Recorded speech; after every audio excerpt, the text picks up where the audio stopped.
Robert Lemon was born on March 4, 1983, in a small town in California. From his childhood, he was characterized by his sociability and friendliness. He was a cheerful teenager who always found a common language with others. Robert had a large circle of friends, and those who knew him spoke about him as a person who can be trusted, who is always ready to help and support. His parents, David and Janet Lemon, raised him in an atmosphere of respect and hard work. The family was not wealthy, but they lived quite comfortably, always low-key, with love and care. Robert graduated from the local high school, where he was one of the popular students. He actively participated in school activities and was also passionate about sports and technology. His dream was to become a firefighter, like many boys, because the profession was associated with risk, heroism, and the opportunity to help people. But as he grew up, he realized that the path to this dream could be long and require a lot of effort and sacrifice. Therefore, without giving up hope, Robert decided to take a more practical step and got a job at the local railroad shop. However, his life was not limited to work and study. It was at this point, at the age of 22, that Robert met a girl named Sabrina. They met at a mutual friend's wedding, where Robert immediately caught Sabrina's attention with his confidence and charm. She was intelligent, independent, and a very charismatic woman. Their conversations at first sight appeared easy and casual. Robert listened to her with interest, and she could feel herself beginning to grow attached to him with every word. Sabrina was a couple of years younger than Robert, but that didn't hinder their relationship. She was born and raised in a neighboring town, and her life had been tied to the Christian faith since she was a little girl. After graduating from college, she got a job too, at a local church, where her role involved organizing activities for the youth and helping the congregation. This was a surprising discovery for Robert. Sabrina was a strong woman who believed very strongly in God, and with that came the ability to maintain and nurture relationships. This quality of hers was what at one point caught his attention and captured his heart. The couple began dating, and their relationship grew rapidly. They both believed that they had met their soulmate. 2 years after meeting, Robert proposed to Sabrina to become his wife. It was an exciting and beautiful proposal. On an evening walk in the park, under the stars, Robert got down on one knee and asked for her hand in marriage. Sabrina, without hesitation, agreed. The wedding took place in 1929 in a small but very solemn ceremony with the presence of family and friends. Their relationship was strong and stable from the beginning.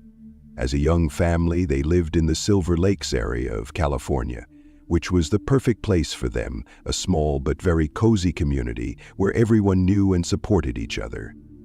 Robert and Sabrina became the parents of 2 children, a son Joshua and a daughter Emily. The Lemon family was full of love, care, and support.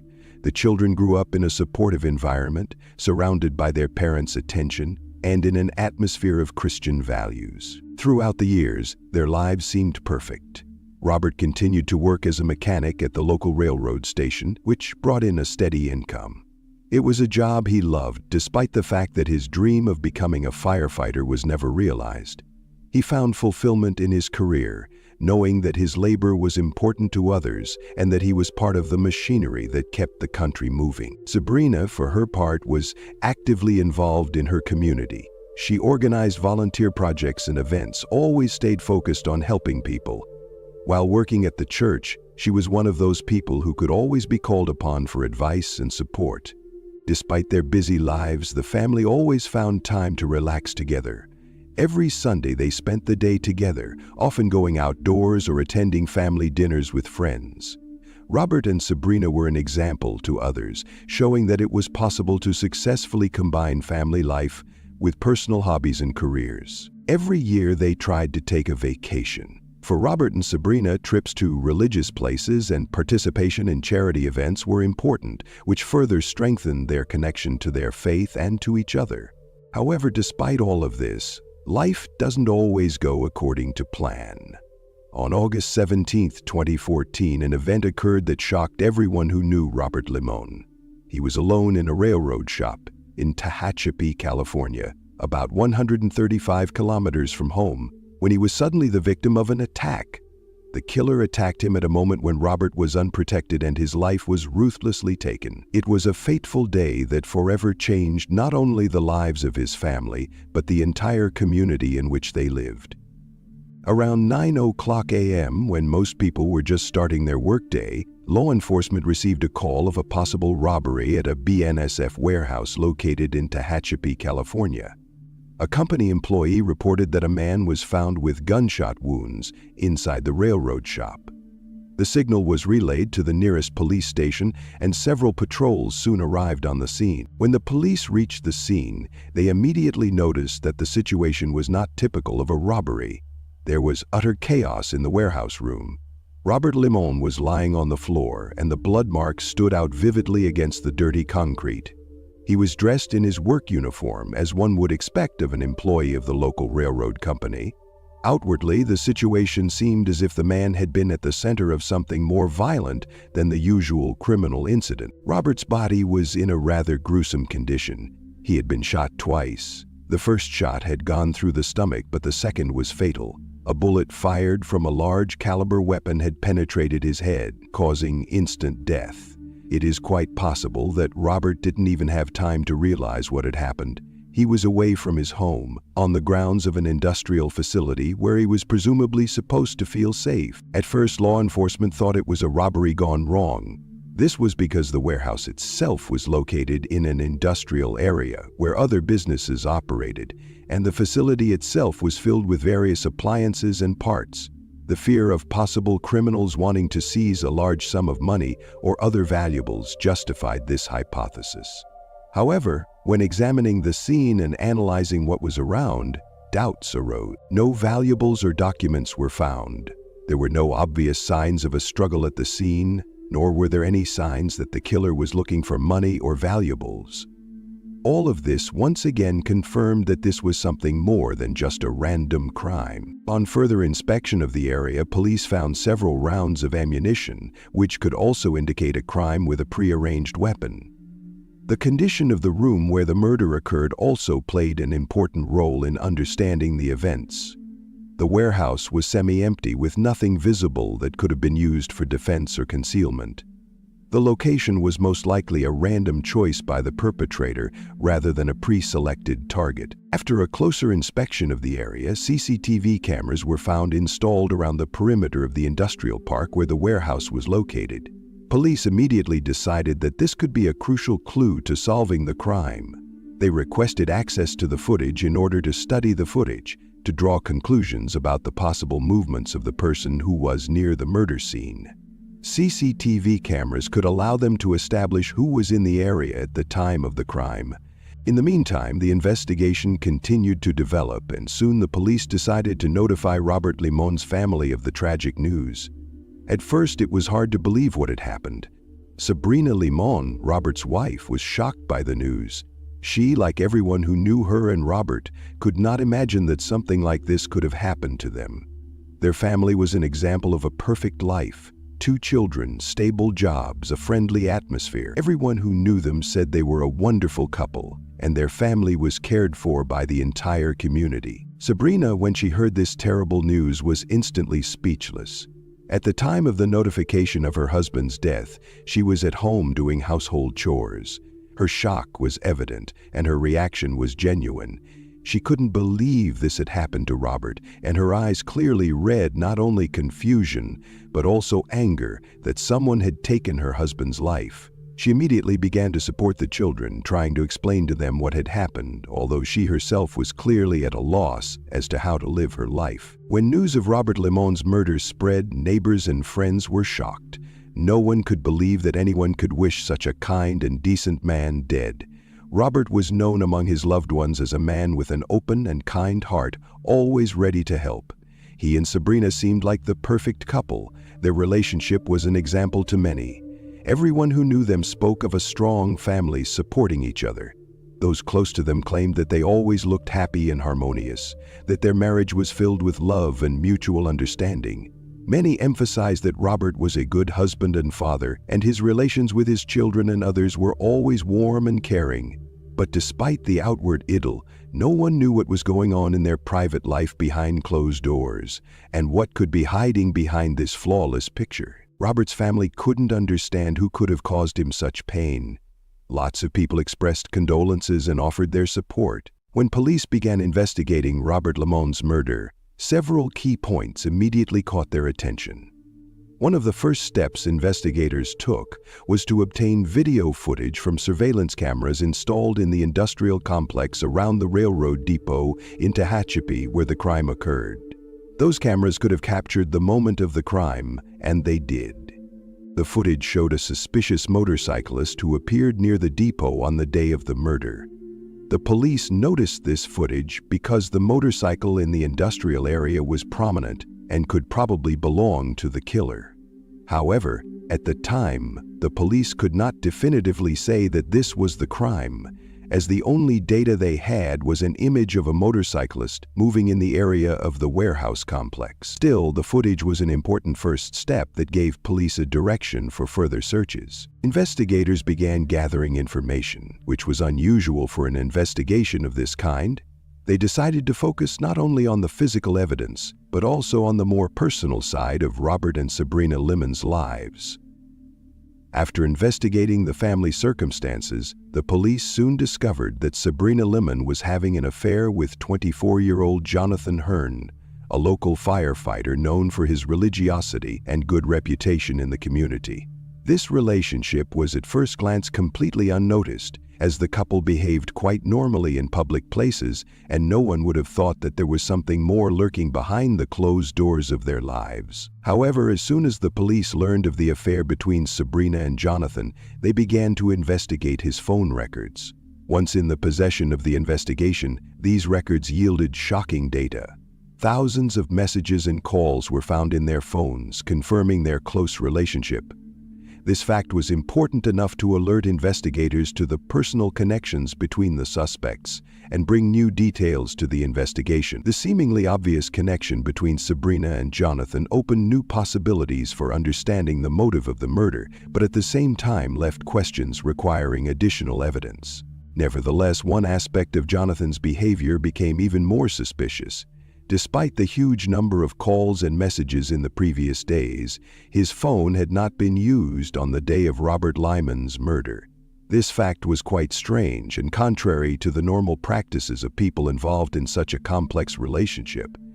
It didn't give investigators enough grounds for charges, but it became a red flag that further brought Jonathan into the limelight. Following this, the police decided to take a risky step and start tapping the phones of both suspects, Sabrina and Jonathan. This was done despite the lack of direct evidence pointing to their direct involvement in the murder. The police hoped that the conversations between the two could provide additional clues to the events of the day, and if they were indeed involved in the crime, it could be revealed through their conversations. At first, the tapped phone conversations didn't contain overtly criminal statements, but some details were unusual. During one conversation, Sabrina told Jonathan that the detective wanted to talk to her about her husband's murder, to which Jonathan responded in a strange and pithy way, "God, please, help us to be wise. Help Sabrina to say the right words. Please comfort her. Please give her clarity of thought." This was quite unusual, especially considering that they were essentially just discussing their reactions to the investigation without expressing any obvious signs of guilt or fear.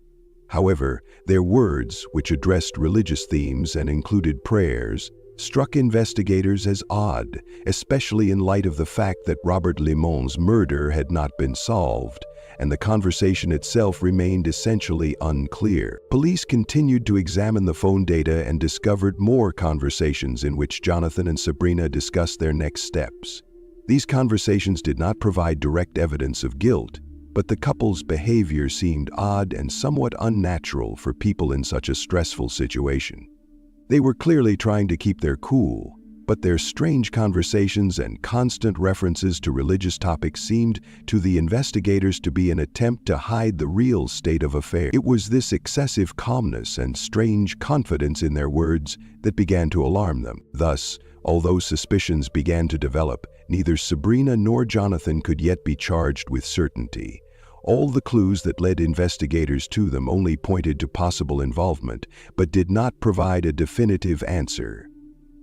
They became the prime suspects, but it was important to keep working on gathering facts and evidence to eliminate all doubts. At that point, the investigators were cautious in their conclusions, realizing that it was premature to accuse people based on circumstantial evidence alone. They had a few key factors in their hands, but that evidence still didn't give a complete picture. All of this confirmed that the job was in its early stages, and more steps were needed to establish exactly who was behind Robert Lemon's murder. When the police began investigating the murder of Robert Lemon, the main task became finding concrete evidence that could link the killer to the crime. One of the first steps was to examine surveillance footage from cameras located in an industrial area near the railroad warehouse where the murder took place.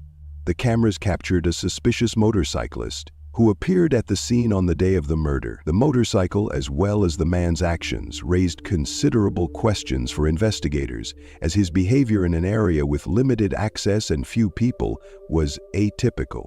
Investigators carefully analyzed the footage and determined that the motorcycle seen in the video was quite rare and unusual. Although the mere fact that the motorcyclist appeared was not enough in itself to warrant a direct accusation, it became an important landmark for further searches. Police began a check, discovering that a motorcycle similar to the one in the recording belonged to Jonathan Hearn, a 24-year-old firefighter from Tehachapi. Realizing that this motorcycle could be a key element in the investigation, investigators requested a search warrant for Jonathan Hearn's home. A search of his home and work was conducted, marking a major turning point in the case. The search was meticulously planned and involved multiple police units to ensure security and rapid evidence collection. Several items were found in Jonathan's home and workplace that could directly link him to the murder of Robert Lemon. One of the most significant finds were the large caliber firearms that were recovered from Jonathan's home. Among them were several guns matching the caliber of the weapon used in Robert's murder. Through questioning and further analysis of these weapons, investigators concluded that they may have been pre-arranged for the crime. This discovery was important evidence that Jonathan may not have just happened to be at the crime scene, but was connected to the murder on a deeper level. In addition, investigators found documents at Jonathan's workplace that also confirmed his relationship with Sabrina. This evidence not only pointed to his connection to the woman suspected of organizing the murder, but also suggested that he may have been her accomplice. This was an important point for the police, as the relationship between Jonathan and Sabrina now looked much more suspicious. Once the police had confirmation that the motorcycle did indeed belong to Jonathan, and that he had access to weapons as well as a connection to a woman whose relationship with Robert Lemon seemed increasingly strained, the investigation began to focus on him as the prime suspect. At that point, police had enough evidence to link Jonathan to the murder. On November 18, 2014, several months after Robert's murder, both Jonathan Hearn and Sabrina Lemon were arrested. Both were detained on suspicion of involvement in Robert's murder. However, at the time, insufficient evidence against Sabrina led to the charges against her being dropped.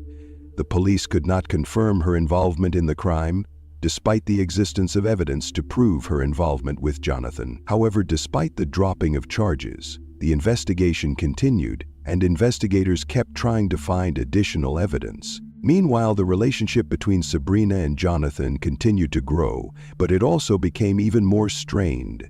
At this time, Jonathan began to experience internal conflict, realizing that the consequences of their actions could lead to the destruction of their lives. Moreover, he was pressured by the information that the investigation was bringing them closer every day to uncovering the whole truth. All of this led to Jonathan Hearn making a surprise confession in January 2017, a couple days before his court hearing. On January 6, 2017, Jonathan turned his back on Sabrina and made the decision to tell the whole truth. He agreed to make a confession that was a turning point in the investigation. In his statement, he revealed that Sabrina was the one who wanted Robert killed.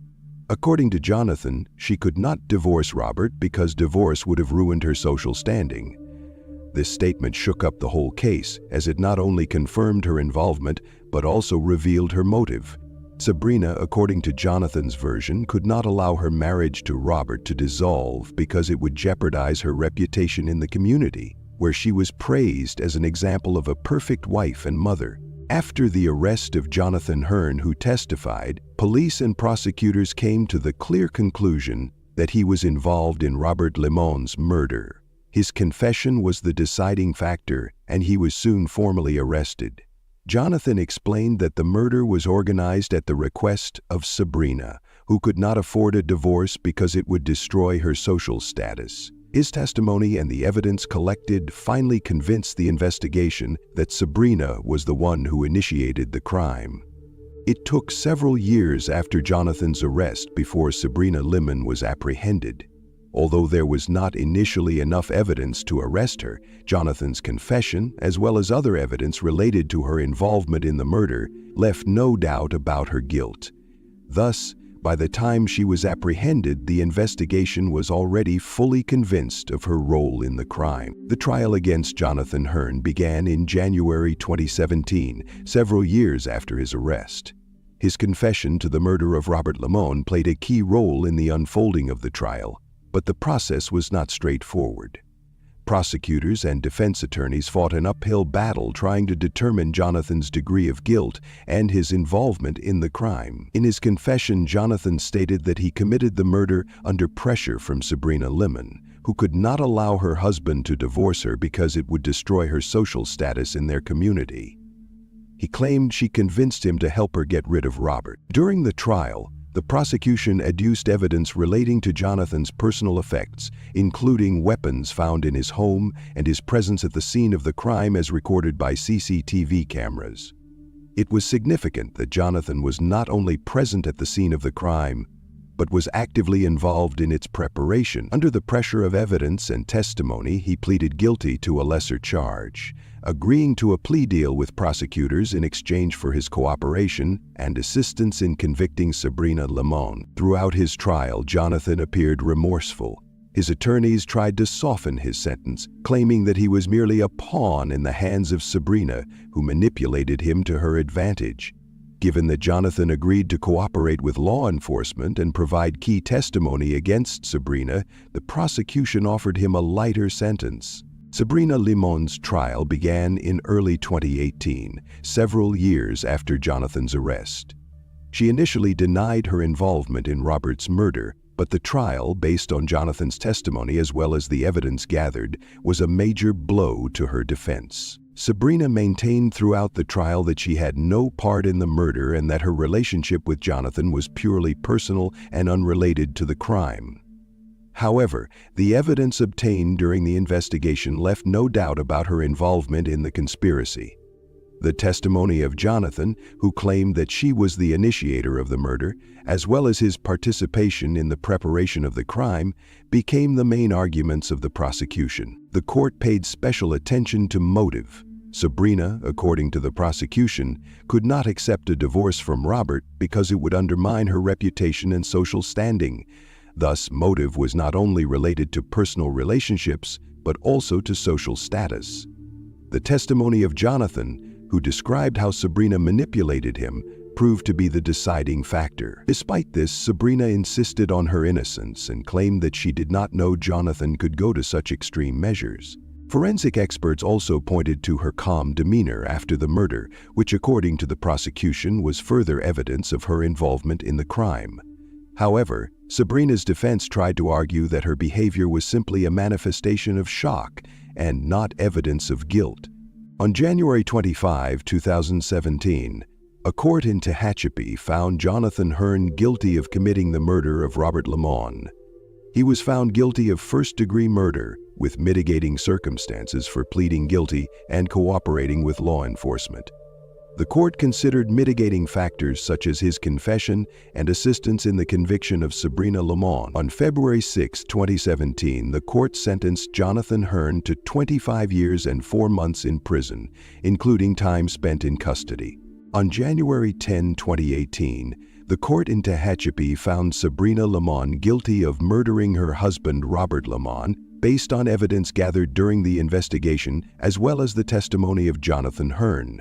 The court found that her motive was to maintain her social status and avoid divorce. Despite her denials and defenses based on the lack of direct evidence of her involvement, the court found her to be a responsible organizer of the crime. On February 15, 2018, Sabrina Lemon was sentenced to 25 years in prison with the possibility of life. The court rejected her appeal in 2022, and her sentence stood.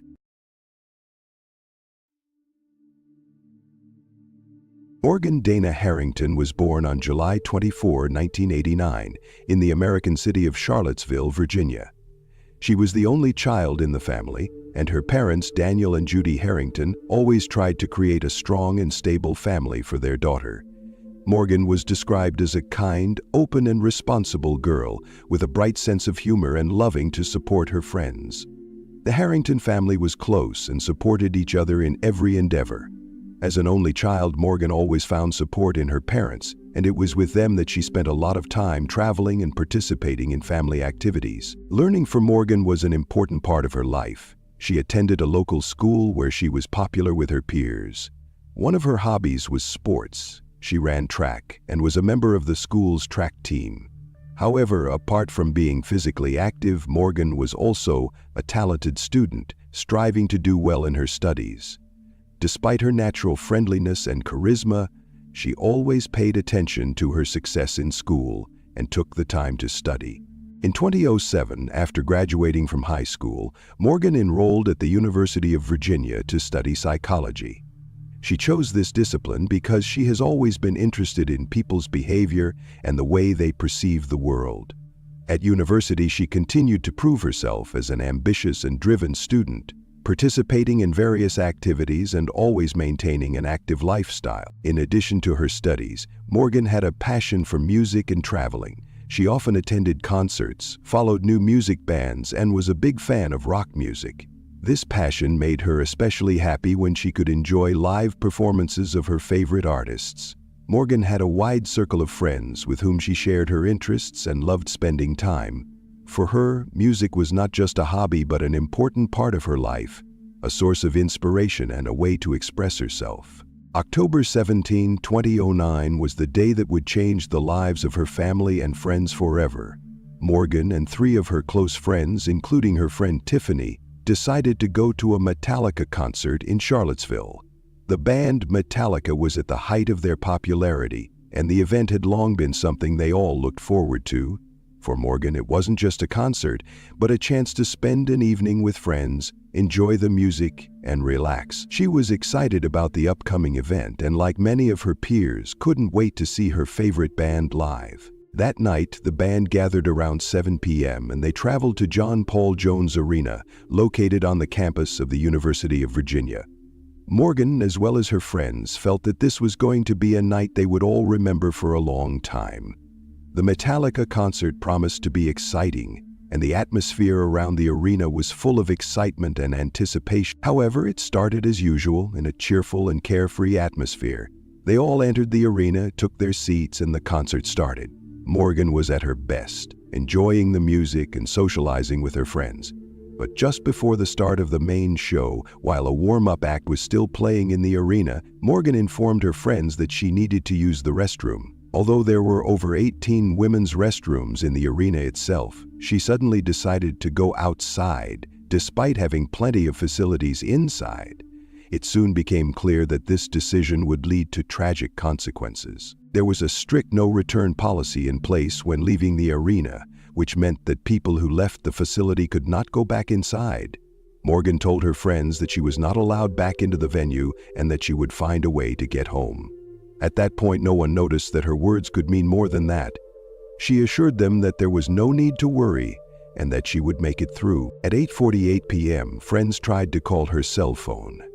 Morgan answered, informing them that she was indeed outside the arena and by rule she was not allowed to return.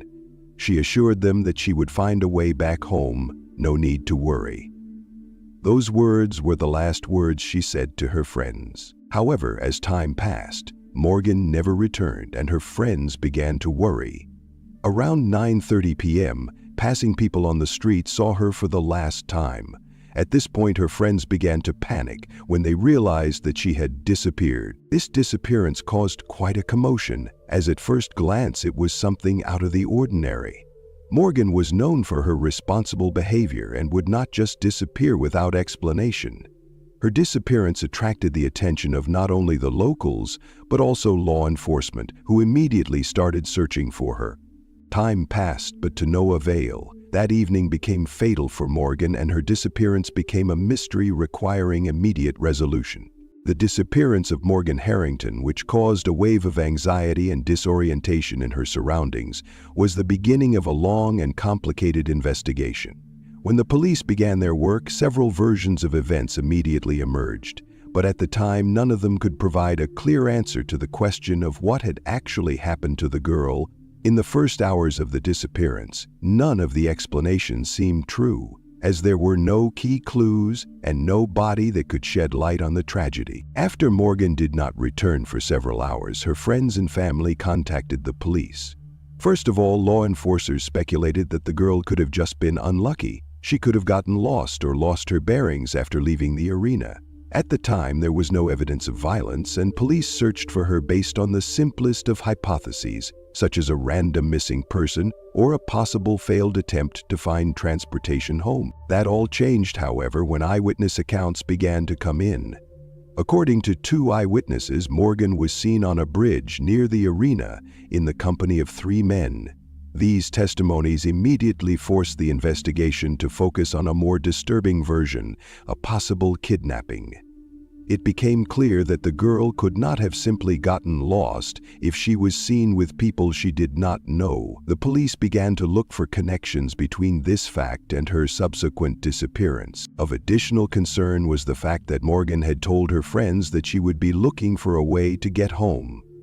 This may have indicated that her intentions were non-violent at the time of her departure from the arena, but her continued absence became increasingly disturbing. A few days after her disappearance, Morgan's bag was found in the area where cars are parked for sporting events on the University of Virginia campus. The bag contained her documents, her cell phone with batteries removed, and other personal items. This fact added tension to the investigation, as the phone was out of battery, which could indicate an attempt to hide her location. The appearance of the bag in this location did not fit with the beliefs that it could have simply gotten lost or strayed. The bag could not have been discarded by accident. The question of what became of Morgan after her disappearance remained without a clear answer. The police continued to investigate, analyzing every piece of evidence they found. However, the absence of a body in the first weeks made it difficult to determine the exact cause of her disappearance. Standard hypotheses about accidental disappearances, robberies, or even personal motives seemed possible, but none of them could explain everything that happened 100%. It was for this reason that the investigating authorities did not jump to conclusions, but the abduction and violence theories continued to gain popularity among the police.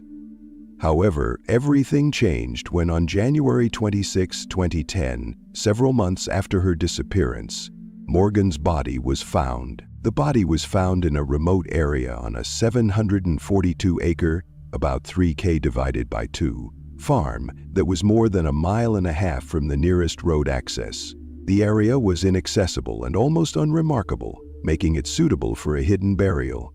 This discovery was a key moment in the investigation. When the body was found, forensic experts began analyzing the data to determine the cause of death. Initial findings confirmed that the death was violent. What was notable was that the girl had broken bones, indicating abuse. Through analysis of the body as well as witness testimony, it was determined that Morgan had been raped. This information was later confirmed by Morgan's mother, who reported that her daughter had been raped before she died. This moment finally ruled out the version of accidental disappearance and became a turning point in the investigation. Immediately began to suspect that it was not just a crime, but the work of a maniac, a serial criminal who commits violence against women. When the body was found, the police had new data to work with. However, despite the emergence of evidence, the investigation continued to face a number of challenges. First, DNA analysis taken from the crime scene provided important information that the killer had left footprints. However, the DNA traces did not match the evidence that was already in the database. This meant that the perpetrator had not been previously apprehended. The investigation proved to be a definite challenge because, despite the evidence, the circle of suspects was too large. This meant that finding the culprit was not as easy as it seemed at first glance. Questions remained open. Was it a random perpetrator? Or was the murder linked to some personal motive? Or maybe the perpetrator was the kind of person who could hide in the shadows with no trace in the criminal database. In addition, another important piece of evidence was found in 2010, a T-shirt that belonged to Morgan. This discovery also did not provide a clear answer but brought a new element to the investigation, as the T-shirt was found in an area that was not originally connected to the place of her disappearance. As the investigation progressed in 2010, police turned their attention to another case that involved similar perpetrator behavior. In September 2005, there was a sexual assault in Fairfax, also committed on a woman. This crime was unusual in nature, with rape and violent acts similar to those found in the Morgan case. The police made a connection between the two crimes, which was an important step in the investigation. This moment made it clear that the perpetrator could be serial, which added spice to the search for his identity. However, despite all efforts, it was extremely difficult to find the perpetrator, as there was not enough evidence to infer his identity or daily life. The case of Morgan Harrington's death caught the attention of not only the locals but also the entire country. The sad tragedy, which occurred in the heart of Charlottesville, has stirred up the public and raised serious questions about safety at public events, as well as the possible threat of a serial killer who may have been operating within Virginia. The investigation and search for the killer became a national topic, and every step of the investigation was covered extensively by the media. After police were unable to quickly find the killer and identify the suspect, public anxiety only grew. Morgan was a well-known figure in Charlottesville. Her death shocked not only her family and friends but the entire university. Amid the unresolved investigation, her parents, Daniel and Judy Harrington, became active in community actions and media events, calling for a continued search for the perpetrator and better security measures. Of particular note were the parents' numerous interviews with the media, expressing their concern that the killer may have been a serial offender operating in Virginia. The security measures taken at public events began to raise questions for the parents of the dead girl, especially in the context that no specific suspects had yet been identified at the time of the murder. Harrington's parents also worried that the killer could have continued his actions elsewhere and expressed concern that such crimes could be repeated. Judy Harrington's appearances on national television shows, where she publicly stated that the killer could be a hidden maniac and that Virginia needed more measures to protect women and students, drew particular attention. She actively appealed to authorities, emphasizing the importance of better security on campuses and more security guards at public events. The mother of the victim also pressured the University of Virginia administration to take action to ensure the safety of students. Soon after the investigation dragged on and police were unable to produce a suspect, the decision was made to involve the public to help solve the crime.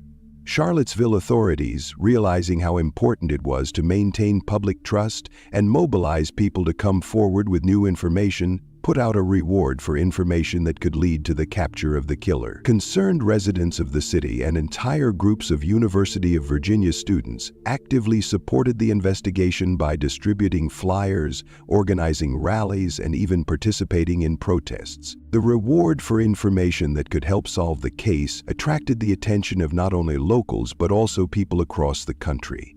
Crime Stoppers, an organization dedicated to rewarding citizens for their help in investigations, offered a $100,000 reward for information that could lead to the capture of the killer. This amount was a significant incentive for many who may have been privy to some details but had not yet decided to share them with authority. An interesting addition to this appeal came from the band Metallica themselves, who were performing the night Morgan was killed. The band announced an additional $50,000 reward, thus adding another motivation for potential witnesses. This support from famous musicians made the case even more prominent in the media and helped bring attention to people who may have known something important but were hesitant to contact the police. In the months following Morgan's disappearance and murder, police conducted several major witness interviews. However, to date, all of these efforts have not resulted in a breakthrough. People who might have information about what happened to the girl were either unable to provide clear testimony or gave conflicting accounts.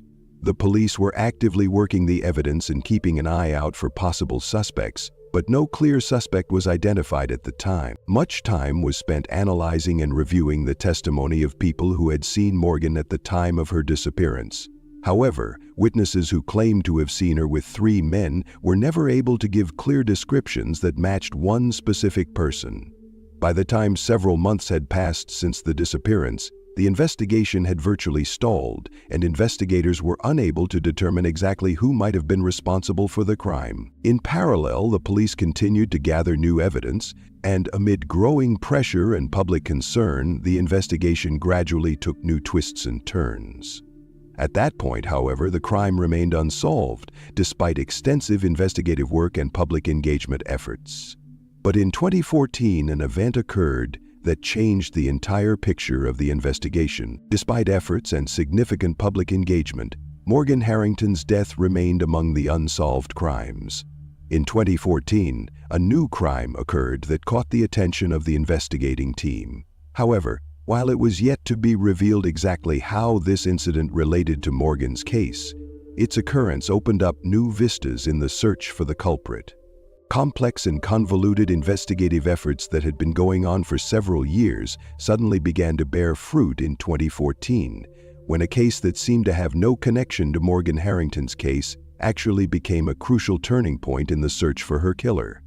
In September 2014, the case of Harrington's death was linked to the murder of another young woman, Hannah Graham, who went missing and was killed in the same city, Charlottesville. This new crime, which turned out to be similar in circumstances to Morgan's murder, led to the discovery of startling clues and uncovered years of hidden violence. On September 15, 2014, 18-year-old Hannah Graham, a student at the University of Virginia, went missing after leaving a bar in Charlottesville. She, like Morgan Harrington, found herself at the center of an investigation that quickly drew national attention. Hannah, who was enjoying a night out on the town that night, lost contact with her friends at some point. Surveillance cameras captured her walking through the streets of the city, and she was then seen on video with a man she had been socializing with. That person later turned out to be key to the investigation. Shortly after her disappearance, reports of possible signs of a kidnapping began to surface. Hannah Graham's disappearance and her tragic death drew the attention of the police and the public. It was clear that something terrible had happened. The discovery of her body the next morning 10 miles outside Charlottesville in a remote area only confirmed the worst fears. It was a murder, and it had all the hallmarks of a violent crime. As the investigation into Hannah Graham's murder continued, police began to link her disappearance to another unsolved case, the Morgan Harrington case. In a strange way, both cases had many similar elements. Both girls were murdered in Charlottesville, both were abused, and both crimes involved a mysterious disappearance after attending a social event. The investigation found that both cases involved kidnapping and violence, and in both cases the same man, Jesse Matthew, became the prime suspect. DNA analysis was a turning point in the case. Investigators working on the Hannah Graham murder investigation found DNA matches at the scene of her murder and in the death case of Morgan Harrington. This was crucial evidence that linked the two crimes. At that point, however, it was not yet clear who exactly the perpetrator might have been. Although the investigation had already decided to test all possible candidates, Jesse Matthew, a Charlottesville cab driver who was working the night Morgan went missing, was soon brought into the case. Matthew's DNA collected during the investigation turned out to match samples found in Harrington's death and Graham's murder case. In addition, police learned that Matthew had been involved in a 25 rape case in Fairfax County, further heightening suspicion against him. Police launched an investigation that brought to light disturbing facts about Jesse Matthews' past. In 2005, when he was still a student, there were 2 allegations of sexual offenses. Both incidents occurred at different universities in Virginia, where Matthew was a student. The first incident occurred at the Evangelistic Liberty University in Lynchburg, and the second at Christopher Newport University in Newport News. In both cases, the women accused Matthew of sexual harassment, but no criminal charges were filed at the time, and the allegations did not result in his arrest. Matthew was nevertheless forced to leave both institutions, which only added to the shadows on his reputation. Many details gathered about his life and background became an important element of the investigation. His behavior and stories associated with the two universities became part of the overall picture. Particularly disturbing was that after each accusation, he avoided official investigations, and his actions went unpunished. This gave even more weight to the theory that Matthew was a dangerous man who could continue his crimes while evading justice. The investigation into Morgan Harrington's death gradually began to focus on Jesse Matthew. The police questioned him, but in the first few months they could not find anything concrete except that he was indeed in Charlottesville that night and was a cab driver. However, as the investigation progressed, DNA matches to the Hannah Graham case and his past allegations of sexual misconduct led to serious suspicions. Police officers focused on his biological traces, which were found at the scene of the murders of both girls. In addition, the circumstances of his life, including 2 unsolved sexual assaults, seemed disturbing enough to put Matthew on a pedestal as a suspect. On September 15, 2015, he was formally charged with first-degree murder and kidnapping with intent to commit violence in the death of Morgan Harrington. On October 20, 2014, Jesse Matthew was formally charged with the murder of Hannah Graham. And later that month, through the efforts of investigators, a 2005 case where he was charged with attempted kidnapping in Fairfax was also added to that charge.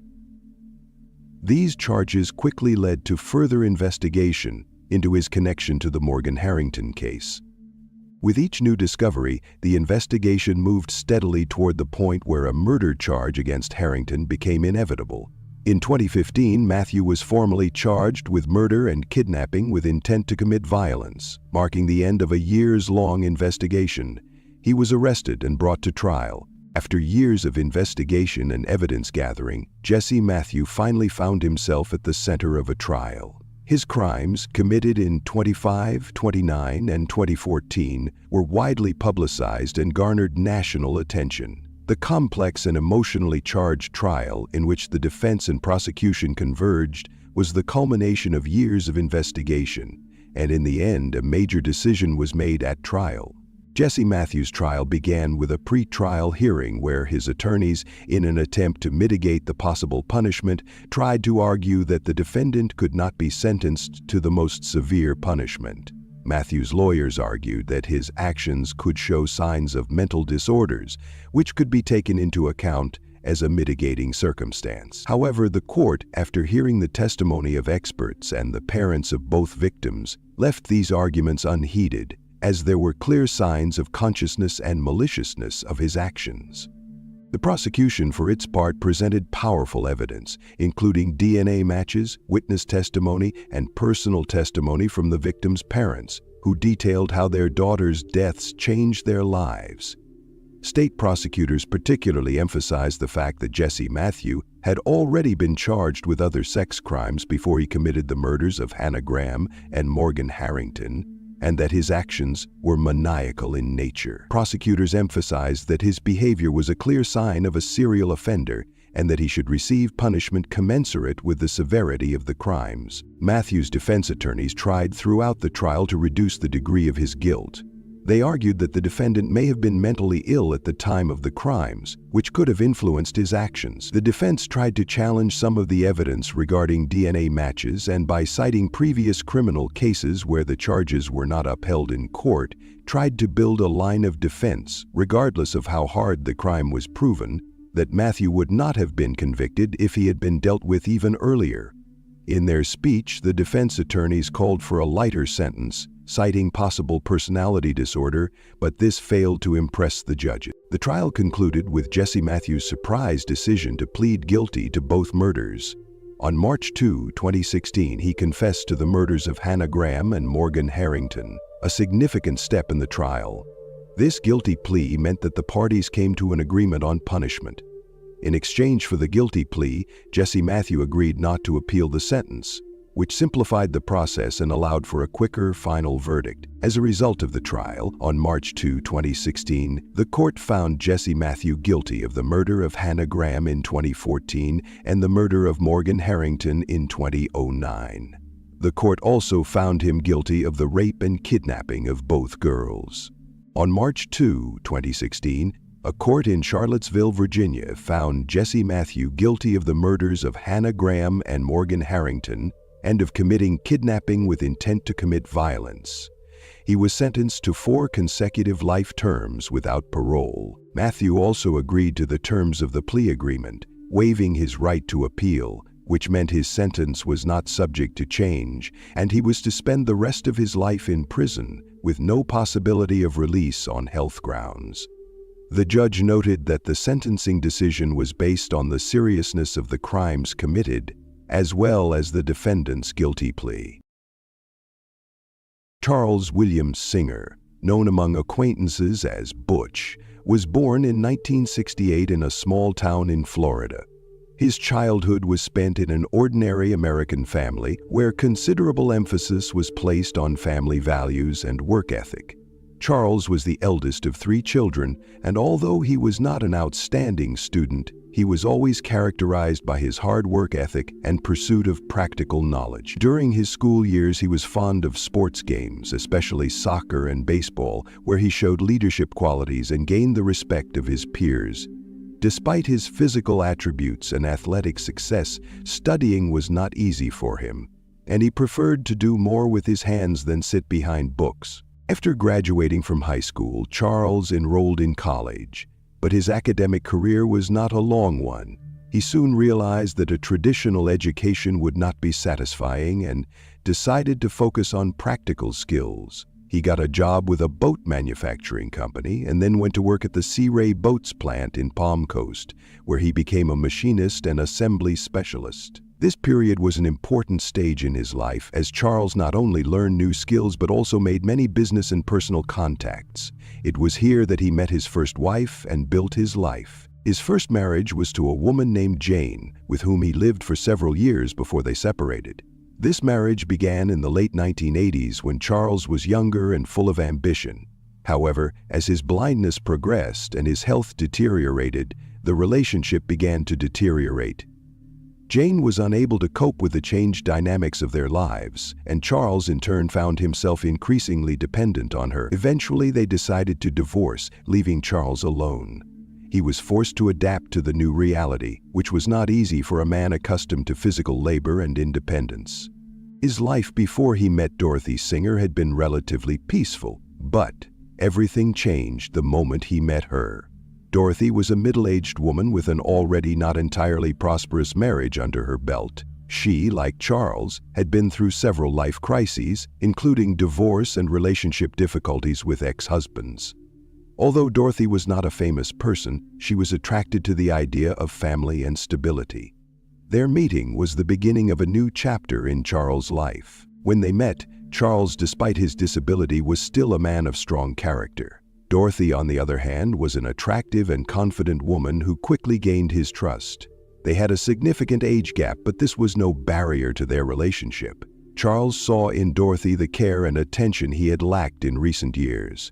Dorothy, on the other hand, admired his fortitude and desire to continue living life to the fullest despite his physical limitation. Their relationship developed rapidly, and soon they were living together. Emotional support was important to Charles, who was visually impaired, and Dorothy provided it to the fullest extent. However, despite their initial admiration for each other, their lives were not perfect.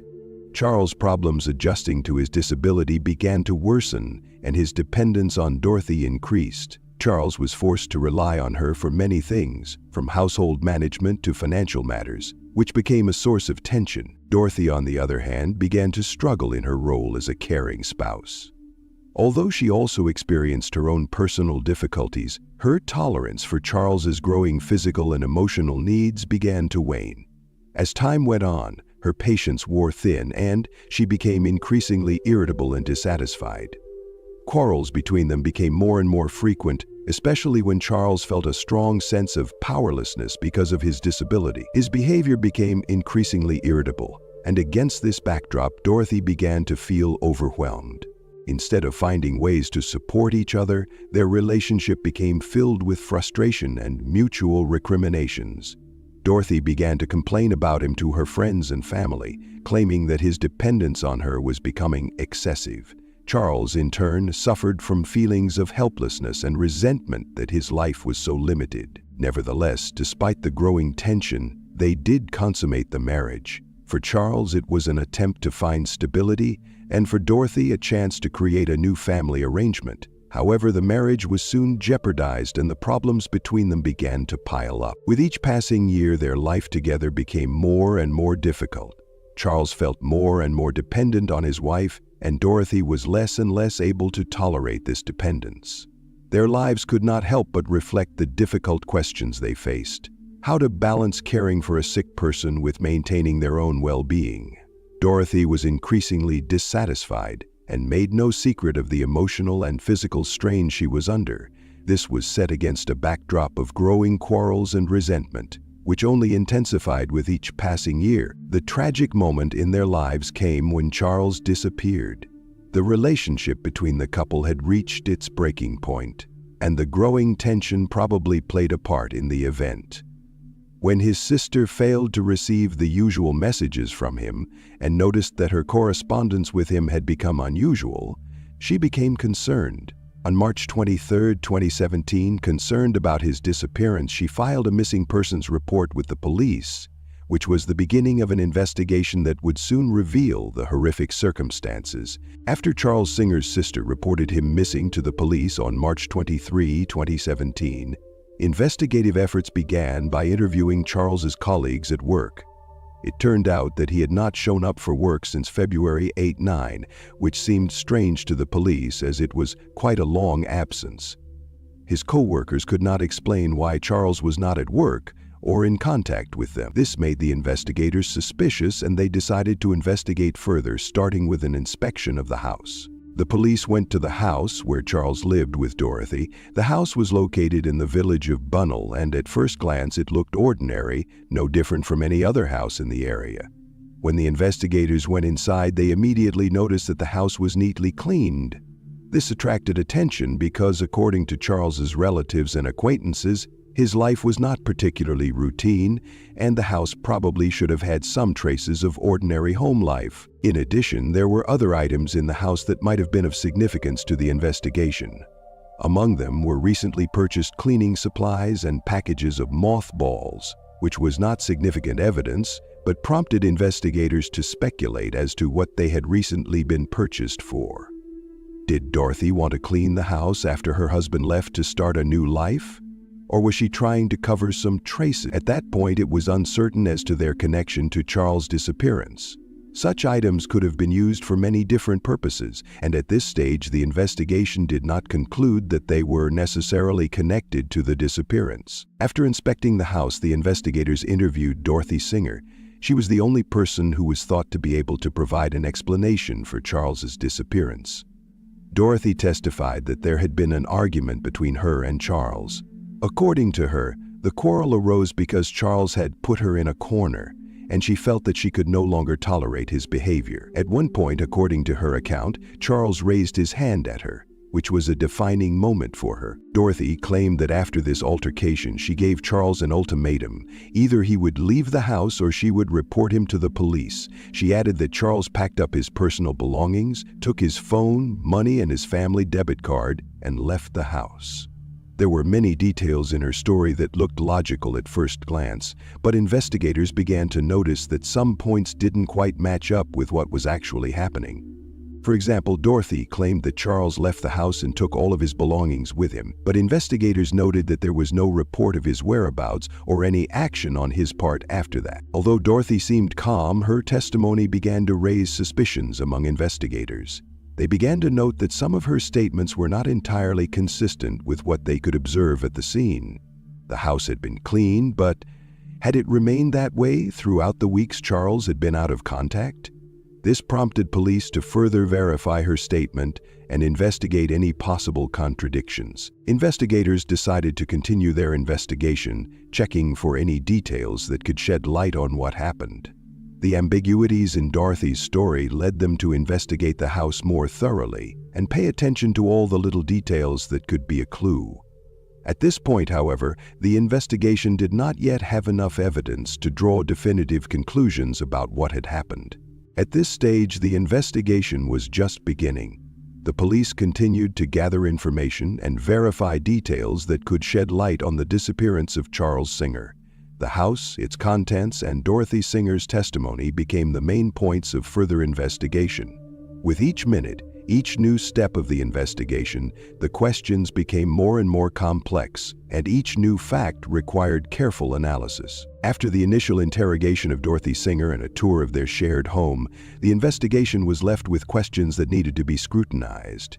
Officially, Charles Singer had been reported missing, and the task of the police at this stage was to determine whether he had indeed left the house voluntarily, as his wife claimed, or whether there was a more serious situation at hand. The first action that investigators resorted to was to reconstruct Charles' travel route after his alleged departure. To do so, the police decided to check his cell phone location data, as well as record financial activity on his bank cards. A prompt request to telecommunications companies allowed the investigation to access information on Charles' cell phone movements. Given that, according to Dorothy, he left for another city to start a new life, it was expected that his device would have left the county at least once. However, data obtained from the carriers gave the opposite picture. For several weeks, starting in early February, Charles' cell phone never left Flagler County. Moreover, it was consistently detected within the same sector of the network, which encompassed the Singer family's neighborhood. On several occasions, the device was detected in close proximity to the very house where Dorothy lived. None of the signals associated with this suite indicated crossing county lines or traveling out of state. For investigators, this was the first alarm bell that cast doubt on the credibility of the missing man's spouse's word. While the phone's location cannot be definitive proof of the owner's physical presence, its repeated activity in the same area suggested that the device either had not left the area or was in the hands of another person. This fact was the basis for further analyzing Charles's other forms of activity after his alleged departure from the house. Additional food for thought for the investigation was provided by information from Charles' sister. In the course of repeated communication with the police, she reported that for several weeks she had received text and voice messages from her brother. However, their content seemed unusual to her. The main oddity consisted of spelling errors and broken punctuation. Her brother was known to be completely blind and used the voice dial function on his phone. This allowed him to formulate messages verbally, after which the system automatically converted them into text. Thanks to this, his messages were usually well composed, without unnecessary typos, with a clear structure and accurate transmission of thoughts. But since February, in the correspondence began to appear strange deviations. Words were often misspelled. There were phrases that sounded unnatural for Charles. In some messages felt uncertainty which had not been observed before. This reinforced her sister's suspicions that someone else might be writing on Charles' behalf, trying to imitate his communication style.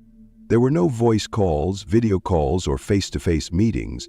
Communication was limited to text messages only. These observations were recorded in the interview transcripts and added to the case file. The next step was to investigate Charles' financial activity.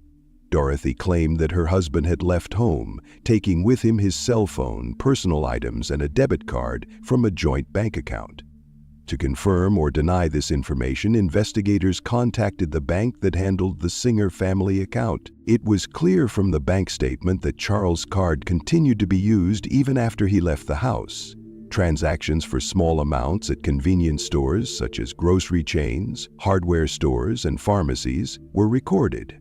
One interesting point was that all purchases were made within the same neighborhood where the Singer home was located. Not a single transaction was made outside of the neighborhood, despite claims of relocation. To the investigators, this became another cause for doubt. If the man had indeed moved away, at least some of the transactions should have taken place in other geographic locations.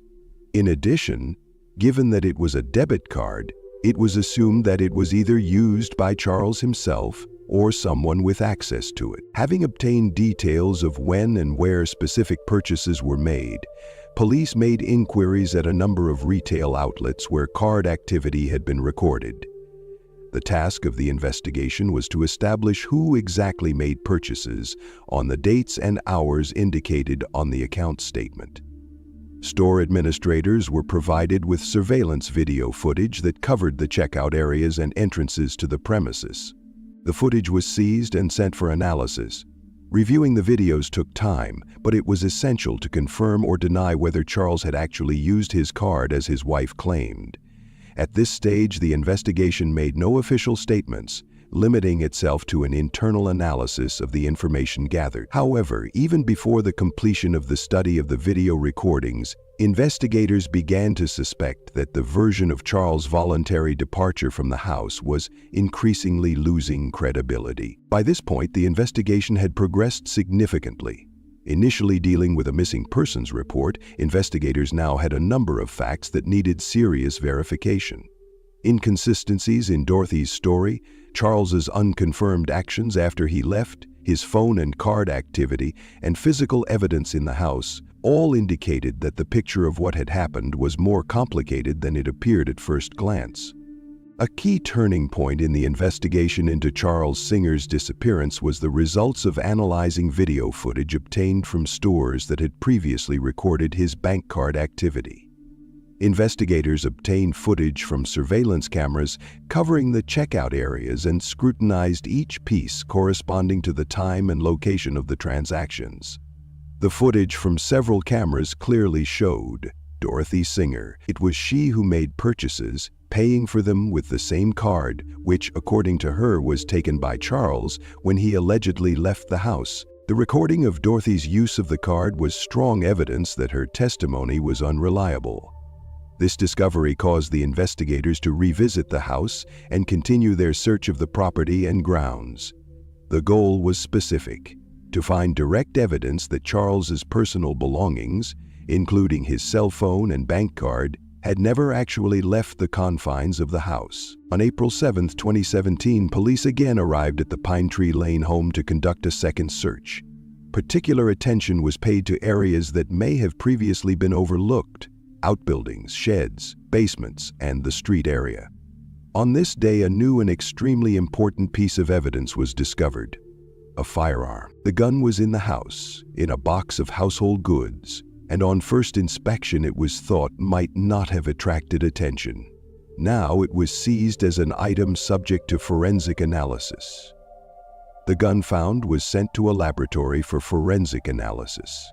Specialists checked it for traces of use, matching casings and bullets, and also tried to identify fingerprints. The results of the examination showed that the weapon had been used recently. There were traces of gunpowder gases on the inner part of the barrel, and the muzzle bore the remains of fouling characteristic of the shot. This indicated that the gun had not just been kept in the house, but had been used for its intended purpose relatively recently.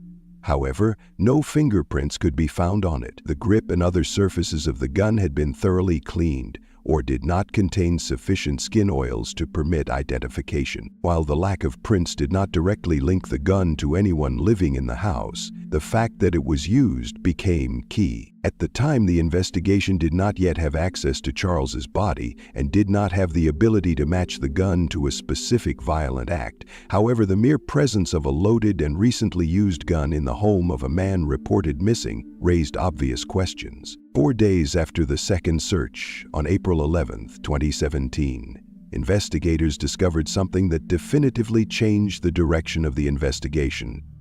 While exploring the property, especially the backyard and areas hidden from public view, an old aluminum boat, a so-called John boat, upside down and located in the back of the lot behind the house, caught the attention of police. Underneath it was a hastily assembled sheltered area. On top was piled wood chips, old boards, polyethylene, and garden debris. pulling back the layer of cover revealed a camouflage tarp wrapped around a large object.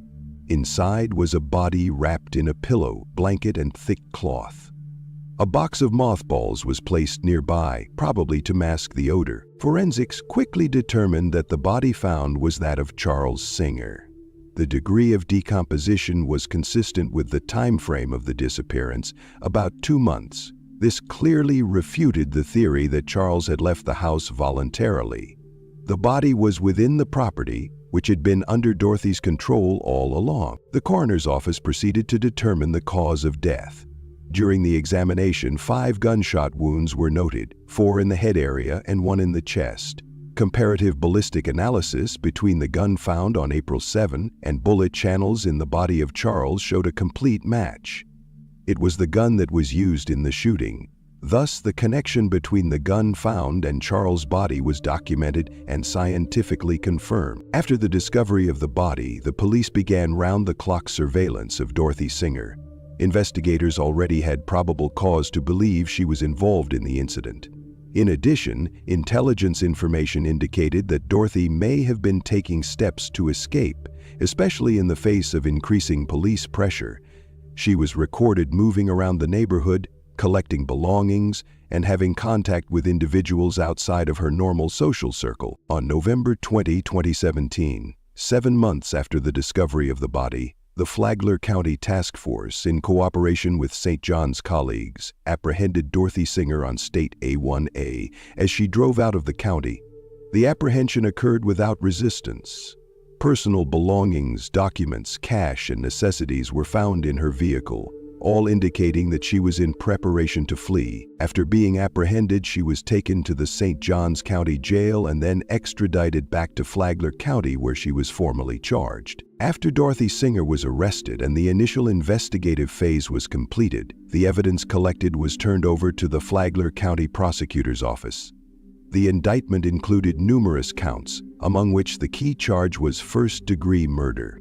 The amount of evidence was substantial. Video footage, evidence of Charles' bank card uses after his disappearance, phone location data, ballistics on the recovered weapon, and forensic evidence of the body. The prosecutor's office insisted that the murder was premeditated and committed with intent, followed by an attempt to cover up the crime. Therefore, the case was referred to the jury and the official trial began. The trial was held in the Flagler Circuit Court, presided over by Judge Dennis Craig. The trial was accompanied by media and public attention. The trial itself began in May 2019. Representatives of the prosecution presented to the court all the materials collected during the investigation. Images from the place where the body was found, expert reports, records of interrogations, bank statements, as well as video from surveillance cameras. Particular attention was paid to the expert opinion on the weapon. The criminalists presented to the court a ballistic report which proved the coincidence between the found gun and the wounds recorded on the body of Charles Singer. They also heard testimony from store employees whose cameras recorded Dorothy using her husband's card. The defense, for its part, tried to present the events in a different light. Dorothy's lawyers insisted that the incident could have occurred in self-defense or in an emotional outburst without premeditated intent.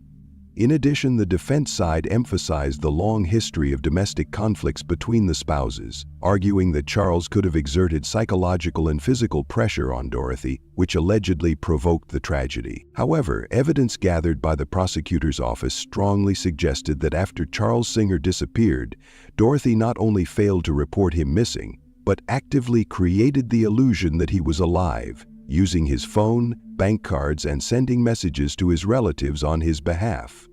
The court also took into account the fact that Charles's body had been deliberately hidden in a disguised grave in the grounds of the house, indicating an attempt to cover up evidence of the crime. The trial lasted 5 days. Prosecution and defense witnesses testified, all necessary materials were presented, and then the court retired to render a decision. On May 24, 2019, the Flagler Circuit Court found Dorothy Singer guilty of first-degree murder. On May 28, 2019, she was sentenced to life in prison without parole.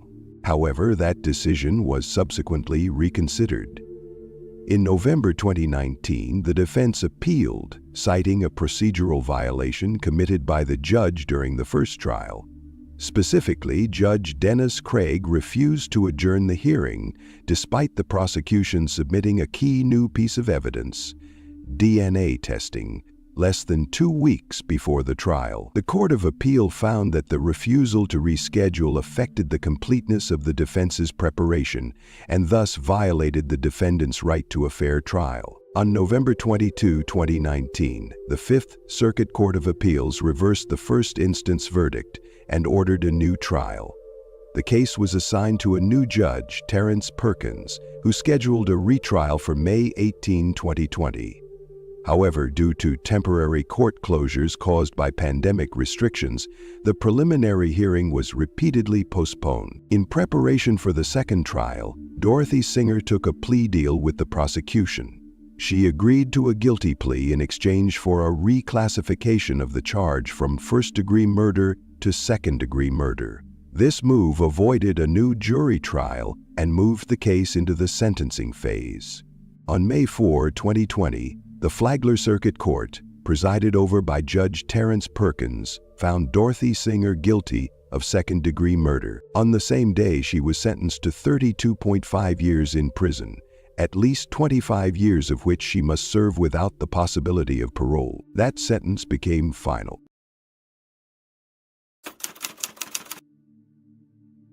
Nahir Galarza was born on September 11, 1998 in Argentina. Her childhood was spent in a family where discipline and order came first. Her father, Marcelo Galarza, served in the police force. Her mother, Ivite Villalba, took care of the house. Nahir grew up an obedient child, tried not to cause problems to her parents, did well in school, and from childhood dreamed of becoming a lawyer. Her beauty and self-confidence attracted attention, and on social media she seemed happy and carefree. After high school, she went to university to study law. Her parents were sure that their daughter would have a successful future, but behind the perfect picture there were doubts, fears, and insecurities. Fernando Pastorizo was born on August 25, 1997.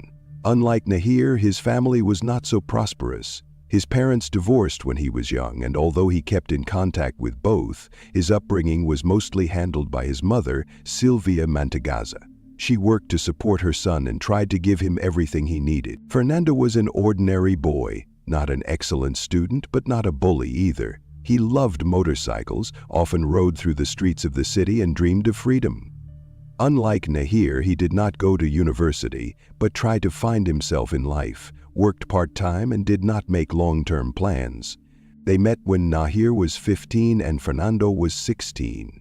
They lived in the same city and their families knew each other, but first really got to know each other through mutual friends. At first they just texted each other, exchanging jokes, discussing music and movies. Fernando was attentive and caring, and Nahir liked his charm. Their friendship quickly grew into something more.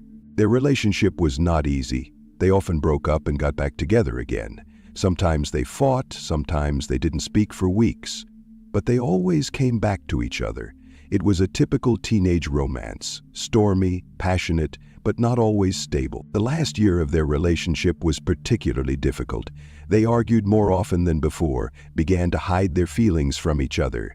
Fernando told his friends he was tired of the swinging, and Nahir became more and more withdrawn. The clock showed around midnight when Nahir Galarza dialed Fernando Pastorizo.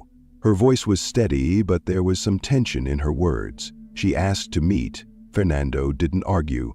Perhaps he thought this was just a normal conversation, another reconciliation, another attempt to sort out their complicated relationship. Fernando rode up to her house on his moped. He looked calm in the dark, but perhaps deep down something told him. They rode through the deserted streets. The light of the street lamps cast long shadows on the asphalt. The city was asleep. There were no cars or passers-by. Only the rustle of tires on the road and the occasional barking of dogs broke the silence. They were talking. About what now no one will never know.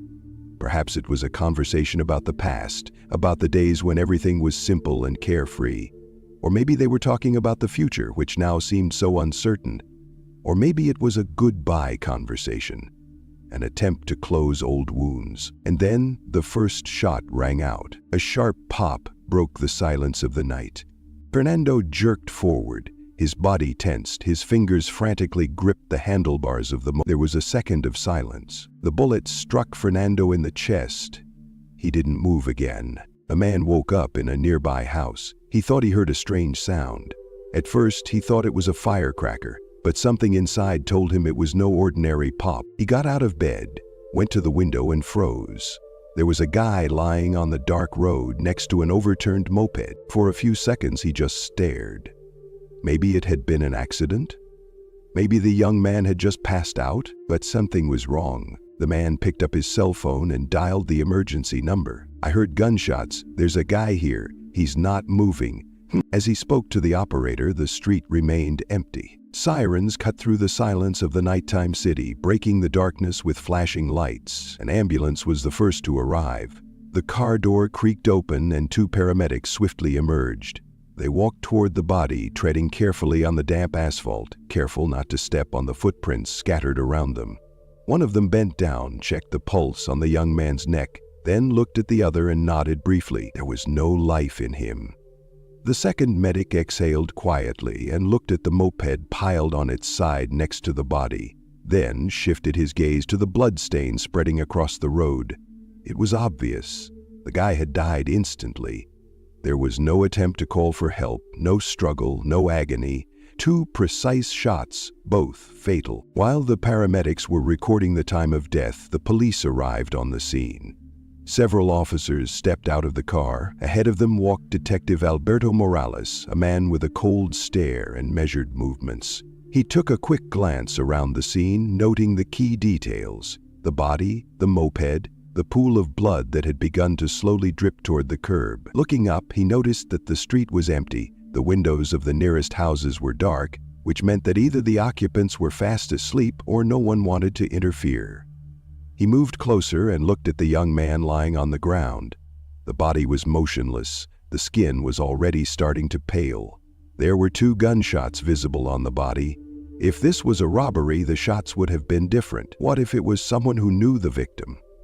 He shifted his gaze to his men and said briefly, "We need to check the pockets." The officers began the search. In the jacket pocket they found a cell phone, some cash, keys, no wallet, no ID, no weapon. The detective frowned. If this had been a robbery, the perpetrator would probably have taken something of value, but the cell phone was still there. So this wasn't a random street raid. Then what is it? He lifted his head and looked to the end of the street. No witnesses. The officers continued their inspection. One of them picked up the moped, examined its body, checked the glove compartment, but it was empty. The gas tank was half full and the keys were still in the ignition. The detective ran his fingers along the steering wheel and noticed that the victim's arms had weakened abruptly before falling, with no attempt to hold on. So the first shot occurred while the guy was still on the moped. Morales looked closely at the position of the body. The second one was probably fired after the fall, the kill shot. He straightened up and looked around. Murder weapon? No, not in the bushes, not near the bike, not within sight. So it had either been taken with him or thrown away. He called in one of the officers. "Bring up the ballistics team, have them survey the area." The officer nodded and stepped back to make the call. While the police secured the crime scene, the detective made his first theories. Robbery ruled out. That left either a contract killing or a personal hate crime. He looked at the moped. If the perpetrator wanted to hide his motives, he could have taken the bike, or at least some of his personal belongings, to give the impression of an attack. But everything's still there. Then it wasn't a robbery. He took another look at the body. Someone wanted to make sure the guy was dead. Someone had fired without hesitation. He crouched down next to the body and looked at the dead man's face. His eyes were open, his frozen gaze staring upward. He didn't realize what had happened in the first few seconds. Perhaps he hadn't even had time to be frightened. The detective stood up and turned to his men. "We need to find out who he is. Pull up his ID. Find family, friends, Morales glanced around the street again. He didn't like this place. Quiet, empty, deserted. If the killer wanted to avoid witnesses, he'd picked the right time. But then why here? Why not somewhere else? The detective wondered. Perhaps this place had significance. Either the victim had been brought here on purpose, or he had come on his own. In either case, the killer knew what he was doing. The ballistics car pulled up quickly. 3 specialists got out, one of whom was already putting on gloves in preparation for work. They nodded silently to the detective and immediately began their examination. After a couple minutes, one of them turned to Morales. 2 shots. I can't determine the caliber yet, but judging by the nature of the wounds, the weapon was compact, probably a pistol. Short range, the killer was very close. The detective nodded. That meant it wasn't fired from cover or from afar. The attack wasn't sudden, it was planned. While ballistics continued their work, the officers checked the nearby houses. Most of the residents were already asleep, but there were some who heard sounds. One man said he thought he heard firecrackers going off, but when he looked out the window, all he saw was a motorcycle and a guy lying on the ground. There was no one else around. The detective looked at the crime scene again. It looked like the killer had vanished into the night. But it doesn't work that way. There are always traces left behind. Morales took a deep breath. Now it was up to him to figure out who might have wanted the young man dead. He glanced at the dead man's cell phone, which one of the officers was holding. Text messages, calls, recent contacts, all of it could provide clues. Time to reach out to family and friends. Time to figure out who this guy was and who he might have been bothering. The investigation was gaining momentum, but so far the police hadn't found any obvious motive for the murder. They started with the simplest of tasks, interviewing Fernando Pastorizo's family and friends. If the crime was related to personal animosity or revenge, it could be reflected in his environment, behavior in recent days, possible conflicts or strained relationships. The first people questioned were the parents of the deceased. Silvia Mantagazza, his mother, met the investigators in a state of deep sorrow, but firmly stated that her son was not associated with criminal groups, was not involved in illegal activities, and had no enemies who might want him dead. She reiterated that Fernando was an ordinary young man who liked to ride his moped, go out with friends, and spend time with his girlfriend. Fernando's father, Gustavo Pastorizo, confirmed these words, adding that his son had never been in serious trouble. The parents did not believe the murder could have been criminally related. The police then approached the friends of the deceased. None of them could say anything that would indicate a possible motive for the crime. They all said the same thing. Fernando was a good guy, calm, non-confrontational, but in recent months he had seemed really tense. Some recalled that he avoided talking about his relationship and tried not to touch the subject if anyone brought it up. However, it didn't seem like something threatening. More like the usual problems in his personal life that many young people go through. The police analyzed the financial transactions of the deceased, checked his activity in social networks, but found nothing suspicious. He did not own large sums of money, had no debts or unexpected expenses. All his movements and contacts looked normal. The theory that he might have been killed because of debts or criminal disputes became irrelevant. While the police were gathering information, the next morning the ballistic examination provided the first official results. Forensic experts determined that the murder was committed at close range. First shot to the back, second shot to the chest.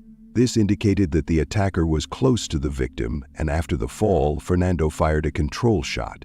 Both shots were fired from a 9mm caliber pistol. This caliber was common among gun owners, both civilians and police officers. The murder weapon was not found at the scene, which meant that the killer deliberately took it with him. This indicated that the perpetrator did not act on impulse, but had probably thought out a plan in advance. The police did not yet have a clear idea of who the attacker might have been. Soon, new information came in. In social networks, there was a message that attracted the attention of the investigation. In the afternoon, a few hours after the publication of the forensic data, social media activity came to the attention of the police. Nahir Galarza, Fernando's girlfriend, posted a photo of them together. This post was noticed not only by friends of the deceased but also by investigators. The photo was accompanied by a short comment, "I will love you always, my angel." The message aroused the interest of the police but did not become a basis for suspicion. Such postings in the wake of tragedies were not unusual. Many people losing loved ones shared their feelings on social media. However, the investigators recorded this fact as it could play a role in the future. At this stage of the investigation, Nahir was not considered a suspect. She was the girlfriend of the deceased and therefore one of the key witnesses. The police decided to gather more information about her. While checking her background, investigators found out that her father, Marcelo Galarza, was a police officer. His personnel file showed that he had a service weapon registered with the police. So far, it was just a coincidence, but the fact that the murder weapon matched a typical police pistol got the detective thinking. If the killer had used such a gun, it could mean two things. Either the perpetrator had access to an official gun, or the gun had been acquired illegally, making the search more difficult. At this point, the police could not build specific charges. However, there was a new lead in the case that needed to be followed up. The investigation continues. So far, the police had no clear idea which direction to take. The attacker had left no trace. No one had seen the moment of the murder, and Fernando himself was not connected to crime or anything that could lead to such a brutal massacre. Investigators had to figure out, was the murder carefully planned, or was it an outburst of emotion? Why didn't the perpetrator steal anything if it was an assault? And most importantly, who could have been so close to the victim to shoot twice and yet disappear without leaving a single piece of evidence behind? In the evening of the same day, while the police were still trying to reconstruct the picture of Fernando Pastorizo's murder, something happened that no one expected. Nahir Galarza came to the station. She looked calm but a little tense. She asked to see the investigators and said she wanted to confess. When Detective Alberto Morales heard about this, he first thought it was some kind of mistake. So far, there was no direct evidence in the case that would point to her. However, the girl was confident in her decision and wasn't going to keep quiet. When she sat down in front of the investigators, the atmosphere in the room changed. Everyone expected a shocking statement, but what came out of her mouth exceeded expectations. She said she had shot Fernando. Nahir spoke calmly. Her voice didn't waver. She didn't try to humor or change the subject. She claimed that Fernando was a violent man, that he had been abusing her for a long time, that he used physical force. According to her, he beat her. And on the day of their last meeting, she feared for her life. She said Fernando could snap at any minute. His behavior was unpredictable, and the last time they met, his aggression was out of control again. That's why she took a gun to protect herself if he tried to hit her. In her version, as they rode on the moped, he started yelling at her, grabbing her arms, and she realized she had to act. That's when she drew her gun and fired. At first, the police listened carefully to what she said. If her story checked out, it could explain a lot. Maybe it wasn't a planned murder, just self-defense. But the further the questioning went, the more inconsistencies emerged. The first thing that raised doubts among the investigators was the absence of any signs of beatings on Nahir's body. If she had indeed been beaten, there should have been bruises, abrasions or bruises on her skin, especially if she was grabbed while riding a moped. However, the doctors who examined her found none of these. The second important point is the nature of the murder. If Fernando had indeed attacked her while driving, how was she able to pull out a gun, aim, and hit him in the back? It didn't make sense. Investigators asked her another question. Why was the second shot fired? If the first shot was an act of self-defense, it would be logical to expect Nahir to try to run away, call for help or an ambulance, but instead, she fired another shot in the chest when Fernando was already on the ground and weakened. The police knew that a control shot is rarely an accident. It signifies a determination to see the case through to the end. The more questions the investigators asked, the less convincing Nahir's version looked. The investigators began fact-checking her words. They found that she had never previously reported abuse by Fernando. There had been no complaints, no contact with the police, not even a hint of such allegations. In addition, friends and acquaintances of the couple had never noticed any physical violence between them. They argued, could raise their voices at each other, but no one had ever seen bruises on Nahir or signs of struggle on Fernando's body. All this was in favor of the theory that Nahir was lying or trying to cover up the real reasons for the murder. While the interrogations were going on, investigators continued to examine the CCTV footage. Initially, it appeared that there were no cameras on the street where the murder took place that could capture the moment of the shooting. However, after several hours, they were able to find footage that turned out to be very important to the case. One of the cameras located near the crime scene managed to capture the moment when Nahir Galarza was returning home after the murder. When investigators viewed the footage, they were surprised. If this had been a crime of passion or an act of self-defense, it would be logical to expect that Nahir would have looked frightened, might have run or looked around for fear of repercussions.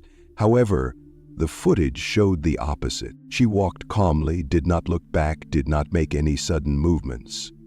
Her gait was confident, as if she was just returning home after an ordinary walk. This moment radically contradicted her version of the story. If she really killed Fernando in fear and self-defense, why did she just leave the scene? Investigators asked Nahir another key question. If her version was true, why didn't she call an ambulance? If she didn't intend to kill Fernando, why didn't she try to help him after the first shot?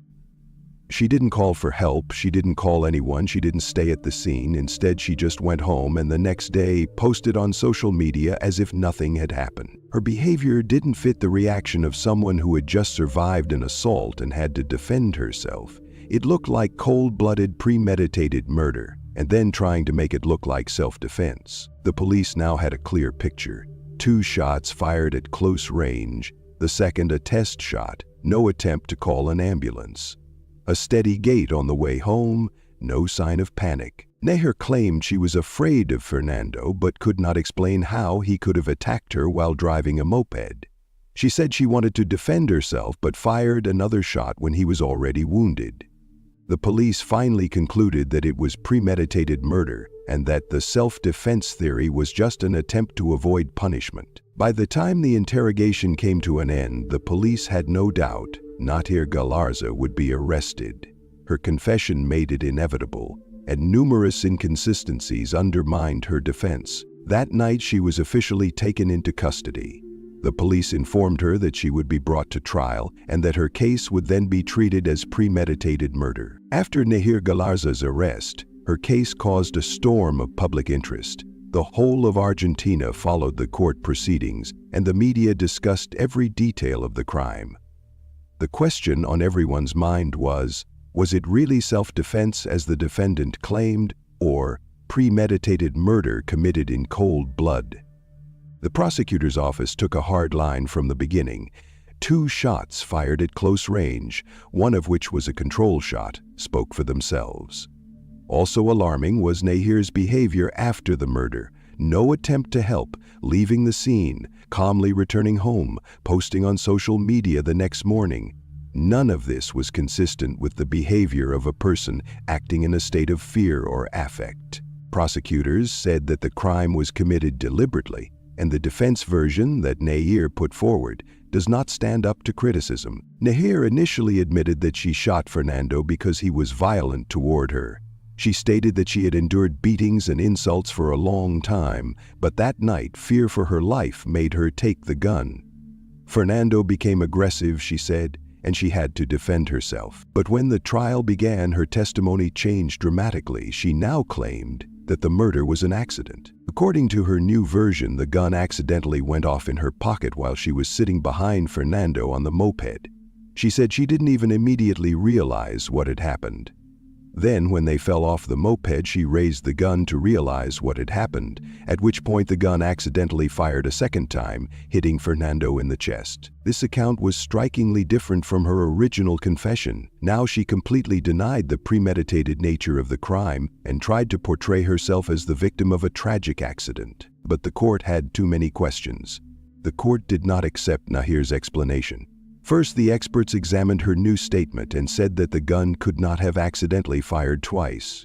The gun that was fired was in good working order, and an involuntary discharge was ruled out. Secondly, if the shot was fired in the pocket, the fabric of the clothes should have traces of gunpowder gases, but the expert examination did not find any such traces. The third major argument against Nahir concerned the second shot.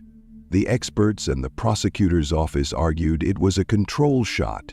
If the gun had actually fired accidentally at the moment she raised it, the bullet could have hit anywhere, but it struck Fernando in the chest.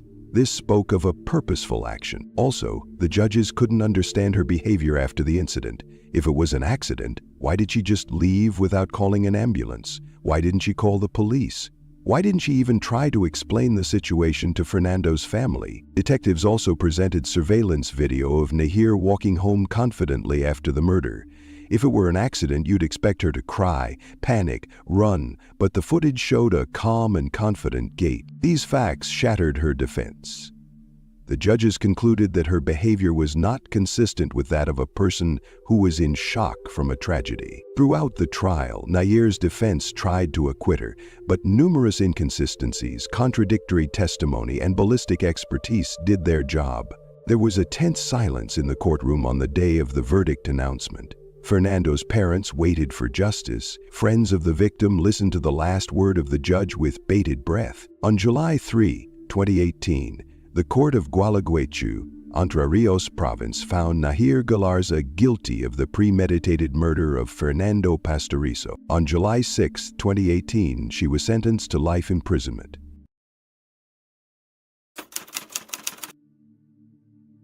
Emily Sarah Aberly Murray was born on February 19, 1980, in the town of Slippery Hollow, New York, but spent most of her life in Shaker Heights, Ohio. Her parents, Thomas and Cynthia Murray, were a loving, intelligent couple who instilled in their daughter a passion for knowledge, independence, and the pursuit of goodness. There was always a warm atmosphere in the family. Emily loved listening to her father talk about philosophy and theology, and her mother taught her to see the beauty in caring for others.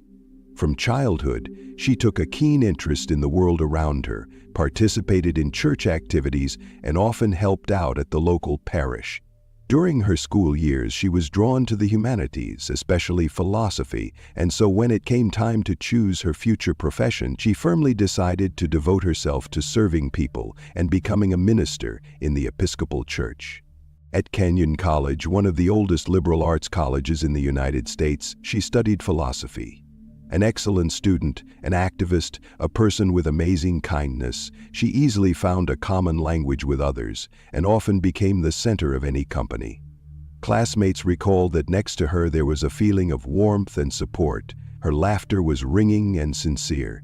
She loved to travel and dreamed that one day she would preach in the ancient cathedrals of Europe. Once she even went to Oxford for a semester, where she immersed herself in the study of philosophy and theology, walking the cobbled streets of the ancient city and being inspired by its history. Like many students, she needed money for everyday expenses, so she took a job as a waitress at Pirates Cove, a local restaurant just 100 yards from her dormitory. She worked there for a few months, and it was there that she met Gregory McKnight.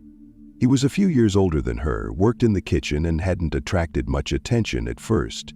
Tall, sturdy, with a quiet voice and an impenetrable expression, he kept to himself. But sometimes he was unexpectedly friendly. Emily never paid much attention to him, but colleagues said he was particularly attentive to her. At one point, he even stood up for her when one of the employees flirted with her too insistently, after which he became even more withdrawn. On the evening of November 2, 2000, Emily finished her last shift at Pirates Cove. She decided to quit her job to focus on her studies. It was a momentous day. Her friends decided to come to the restaurant to celebrate her leaving. They sat at tables, joking around, remembering funny stories about her work, promising to come here even without her, just to drop in for a cup of coffee once in a while, and reminisce about the evenings they spent together. Emily laughed, saying she would probably miss this place. Even the old coffee machine that was always breaking down and the endless orders from customers who didn't know what they wanted. The guests started to leave around midnight, and Emily stayed until closing time, helping to clean tables and count the cash register. The bartender, Nathaniel Justice, remembered that at about 3 a.m. she was still in the lounge looking for her keys. He joked that maybe they had decided to hide so she couldn't leave.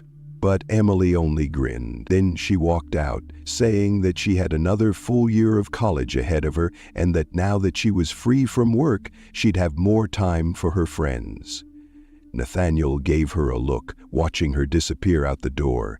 and that was the last time anyone who knew her saw her. She was expected at the party, but she never showed up. Her friends didn't pay much attention to it at first, thinking she was tired and had just gone to bed. But when she didn't show up for class in the morning and didn't answer a single phone call, concern began to grow. First, one of them ran to her dormitory, but she wasn't there. Her bed was neatly made and her wallet with her credit cards and driver's license was on the table next to it. The car was nowhere to be found. They started calling everyone who might have seen her, but no one knew where she might have gone after work. By late afternoon, the anxiety had become almost panicky. Emily never disappeared without warning. She always left notes, always let everyone know where she would be. Not showing up to a party, not calling her parents, it wasn't like her. The girl seemed to disappear into the night, leaving behind only silence and anxious anticipation. The morning of November 3 began with an alarm. Emily Murray did not show up for any of her lectures, did not answer any of her phone calls, and her absence could no longer be explained as an accident. Emily's friend Loretta Frost, one of the first to worry the night before, went to her dorm again, hoping it was all just a ridiculous misunderstanding.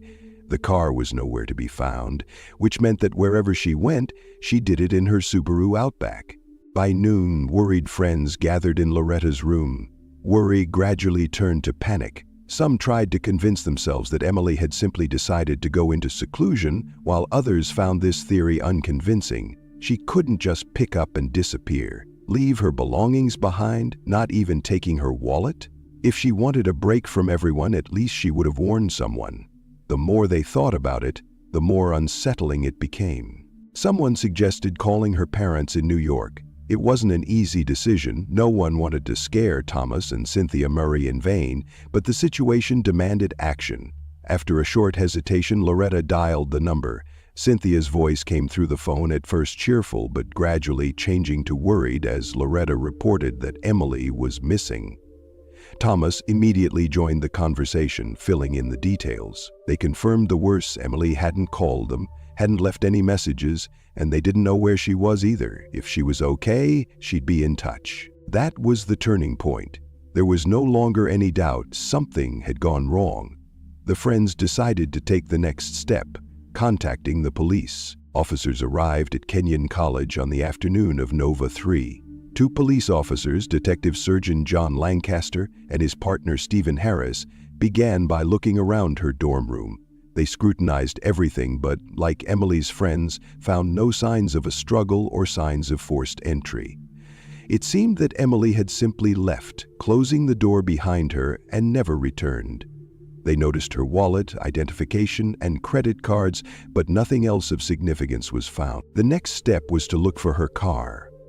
The car's disappearance complicated matters. If Emily had truly left of her own free will, she could have traveled far, but if she had been abducted, the vehicle could be a key piece of evidence.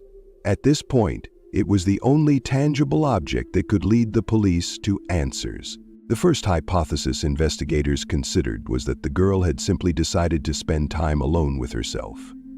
Perhaps she needed to think, to put her thoughts in order after her dismissal from Pirates Cove, before the upcoming exams. But that theory weakened quickly. Emily never disappeared like that without telling anyone, especially her parents. Besides, if she had just decided to leave, she would have at least taken her purse. The second theory was kidnapping. That hypothesis was looking more and more likely.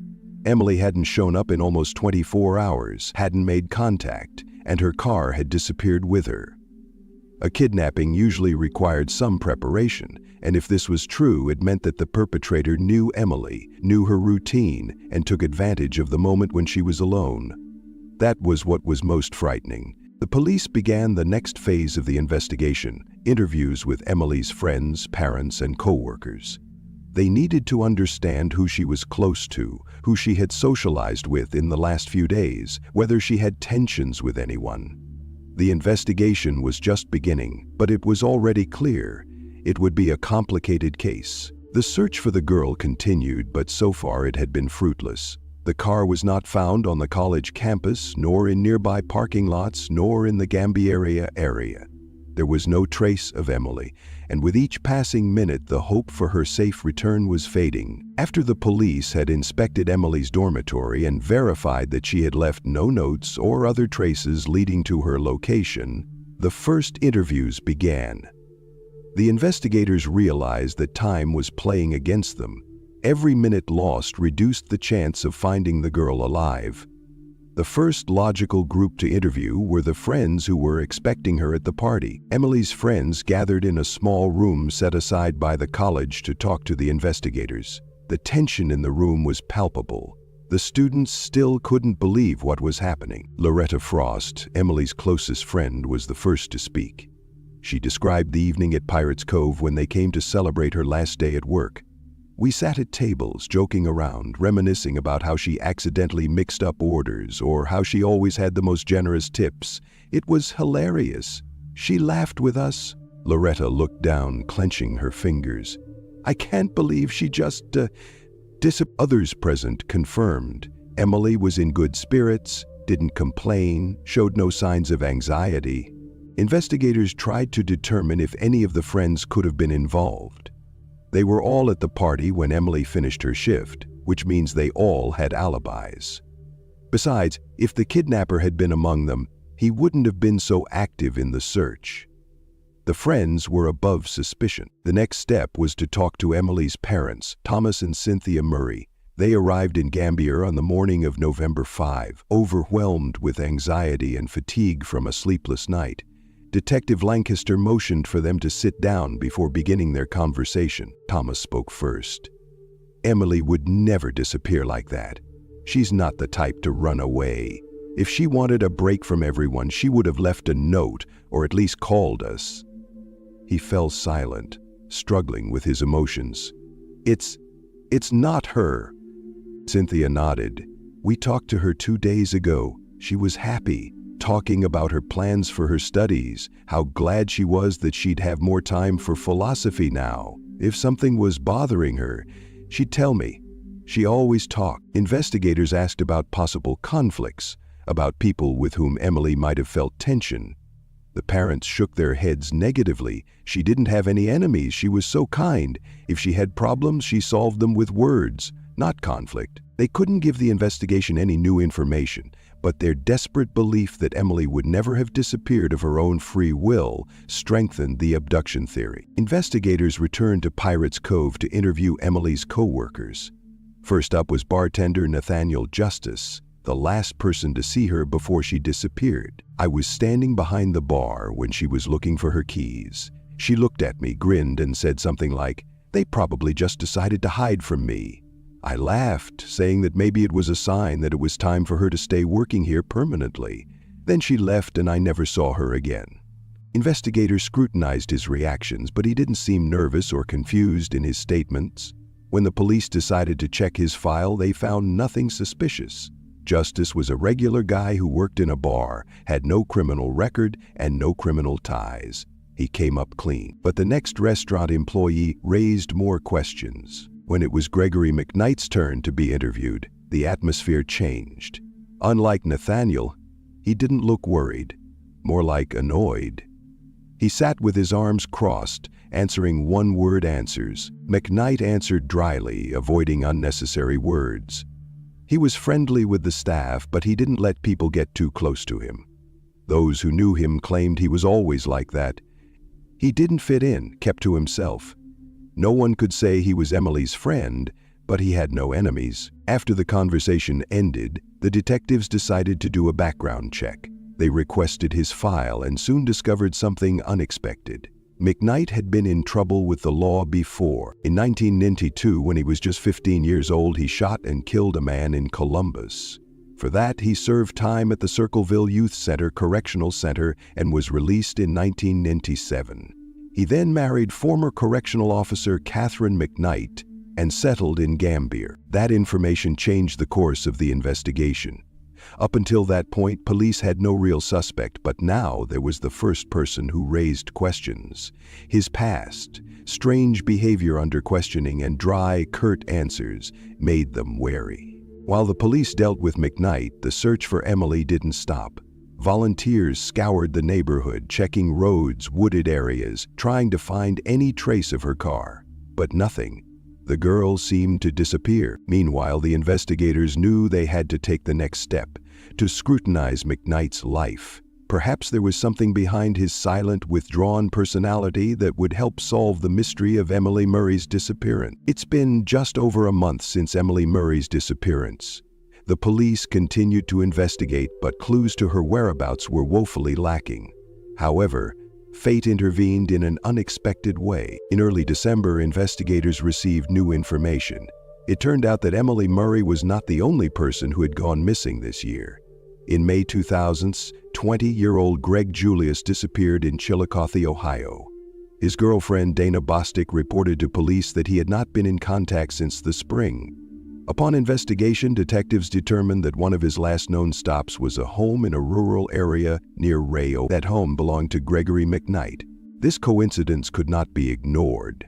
In Emily's case, the police did not yet have direct evidence against McKnight, but Julius' disappearance and his possible connection to McKnight gave a legitimate reason to arrest him. The prosecutor's office authorized his arrest on another case, and police went to his trailer. On December 9, 2000, investigators arrived at McKnight's trailer, located in the middle of nowhere near the small community of Ray. However, he was not at the site.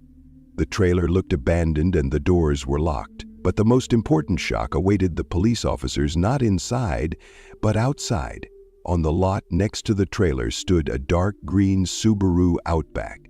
It was Emily Murray's car. Officers immediately requested a search warrant. Given the discovery, a judge quickly granted permission. A few hours later, a forensics team broke inside the trailer. The first thing they smelled was the musty odor of decomposition. Once inside, police officers illuminated the room with flashlights. The picture was chaotic, scattered things, clothes, garbage, but their attention was immediately drawn to the dark stains on the carpet in the hallway. The experienced criminalist immediately realized it was blood. The footprints led down the hallway to one of the bedrooms. There, in the far corner of the room, among a pile of old junk, they found the body of Emily Murray. It was wrapped in a rug that had already begun to decompose. Investigators could not immediately believe their eyes. After a month of searching, the girl was found, but not alive. An inspection of the trailer brought even more shocking discoveries. Right in the living room, in one of the drawers, they found 5 0.357 Magnum shell casings. In another drawer in the bedroom, they found 7 9mm bullets. These findings immediately became important clues.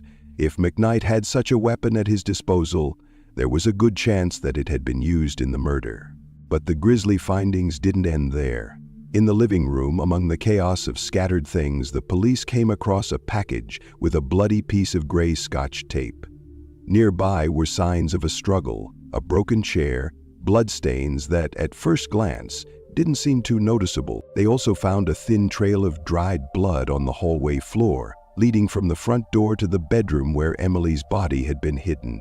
This indicated that the girl had been killed here and then dragged to another room where she had been left. But perhaps the most gruesome discovery awaited investigators outside the trailer. After the discovery of Emily Murray's body, forensic investigators continued to survey the area around Gregory McKnight's trailer. Despite the December chill, the damp ground held new mysteries. They scrutinized every corner of the property, trying to find additional clues. It was then that one of the investigators noticed a patch of ground that looked disturbed. The ground was loose, as if it had been recently dug up. As the shovels began to sink into the ground, burnt pieces of cloth showed up from underneath. Soon after, human bones were discovered. They were lying shallow, as if someone had been in a hurry to get rid of the body. Experts quickly realized that the remains had been exposed to fire. The bones were partially charred, and fabric found nearby showed signs of burning. Someone had tried to cover up the crime, but burning the body completely failed. That wasn't the only find, however. A little farther from the trailer was an old abandoned well, which also attracted the attention of investigators. Inside, among the garbage and dirt, they came across more remains, fragments of bones, pieces of clothing and shoes. The clothes were partially destroyed, but one of the items retained patterns that later helped identify the victim. The examination took several days, but the first results showed that the remains belonged to Greg Julius, a 20-year-old Chillicothe resident who had been missing since the spring of 2000s. This was irrefutable proof. McKnight was the killer even before Emily disappeared. Now the police had to find out what connected him to the two victims and how he chose those he decided to kill. After the gruesome findings in Gregory McKnight's trailer, investigators realized they couldn't wait any longer. He was dangerous, and every missed moment could give him a chance to escape. Operatives launched an urgent manhunt, tracking his last movements. McKnight didn't show up in his trailer or his usual places, but soon he was spotted near the town of Chillicothe. He moved quietly, as if unaware that he was already being hunted. On December 10, 2000s, police caught up with him near a gas station. They surrounded him, gave him clear instructions not to resist. But McKnight wasn't going to. He held up his hands and let himself be handcuffed, showing neither fear nor surprise. His face remained impassive, as if what was happening did not concern him. At the station, the charges were read to him: double murder, kidnapping, illegal possession of weapons. He listened to them silently, without asking questions, without trying to justify himself. The investigators watched his reactions carefully, but saw no remorse or excitement. He had a trial ahead of him, and with the evidence found in the trailer, he had no chance of getting away with it. After McKnight's arrest, the investigation continued. The police now had overwhelming evidence linking him to the murders. Preparing for trial, prosecutors began putting together a case that would get him the maximum sentence. But one question remained: why did he kill Emily? She had no particular conflict with him, no animosity toward him. Did that mean her death was accidental, or was it premeditated? These questions were to be answered during the trial. Meanwhile, Kenyon College and the entire local community were shocked by the news. The entire town, Emily's friends and family, had hoped for a miracle, but ended up facing a harsh reality. Now everyone waited for the trial in which McKnight would have to answer for what he had done. After Gregory McKnight's arrest, the investigation did a thorough job of preparing for the trial. The prosecutor's office was confident that they had enough evidence to prove the defendant's guilt and were preparing to present it to the jury.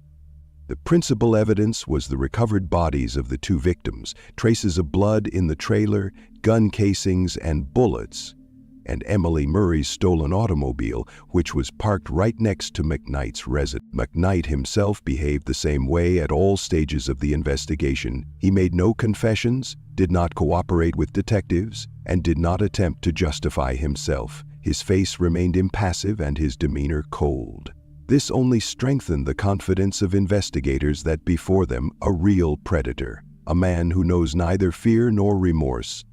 The trial began on October 5, 2022, in the courthouse in Vinton County, Ohio. In the hall were present not only lawyers but also numerous journalists, Emily's classmates, her teachers, as well as parents of the murdered. The general atmosphere was tense. Everyone realized that what was at stake was not just a murder case, but a question of justice and punishment for the crimes that had shaken the local community. At the first hearing, the prosecutor presented the main evidence and immediately outlined the main line of the prosecution's case. McKnight had committed two brutal murders, kidnapped and held Emily, and then disposed of the bodies in cold blood, hiding them in his trailer and yard. During the trial, the court heard testimony from Emily's parents, friends, and co-workers. Each of them spoke warmly of her, remembering what a kind, intelligent, and dreamy girl she was, who never hurt anyone. Thomas and Cynthia Murray, speaking in court, could not hold back tears. Emily's father talked about how their daughter dreamed of becoming a priest, how she loved to travel and help people. Her mother recalled her childhood years, talking about the letters Emily wrote to them from college, her love of books, and her dreams for the future. When it came to talking about the evidence found, The room froze. The forensic scientist, who was the first to enter McKnight's trailer after obtaining the search warrant, detailed how they found Emily's body wrapped in a rug in one of the bedrooms. He described bloodstains in the hallway, signs of a struggle found in the living room, and then presented the court with photographs of bullets and shell casings found in drawers. But the most difficult moment of the trial was the account of the second body.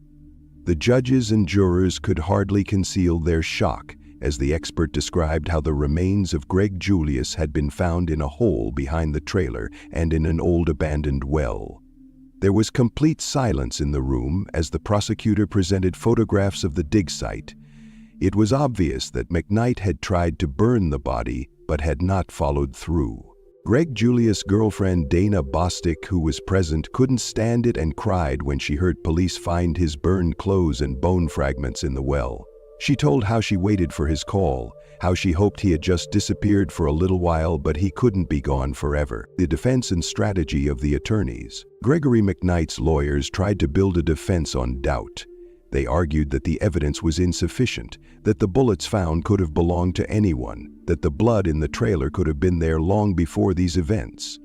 They claimed that someone could have planted the bodies in the trailer to frame McKnight, but those arguments were unconvincing.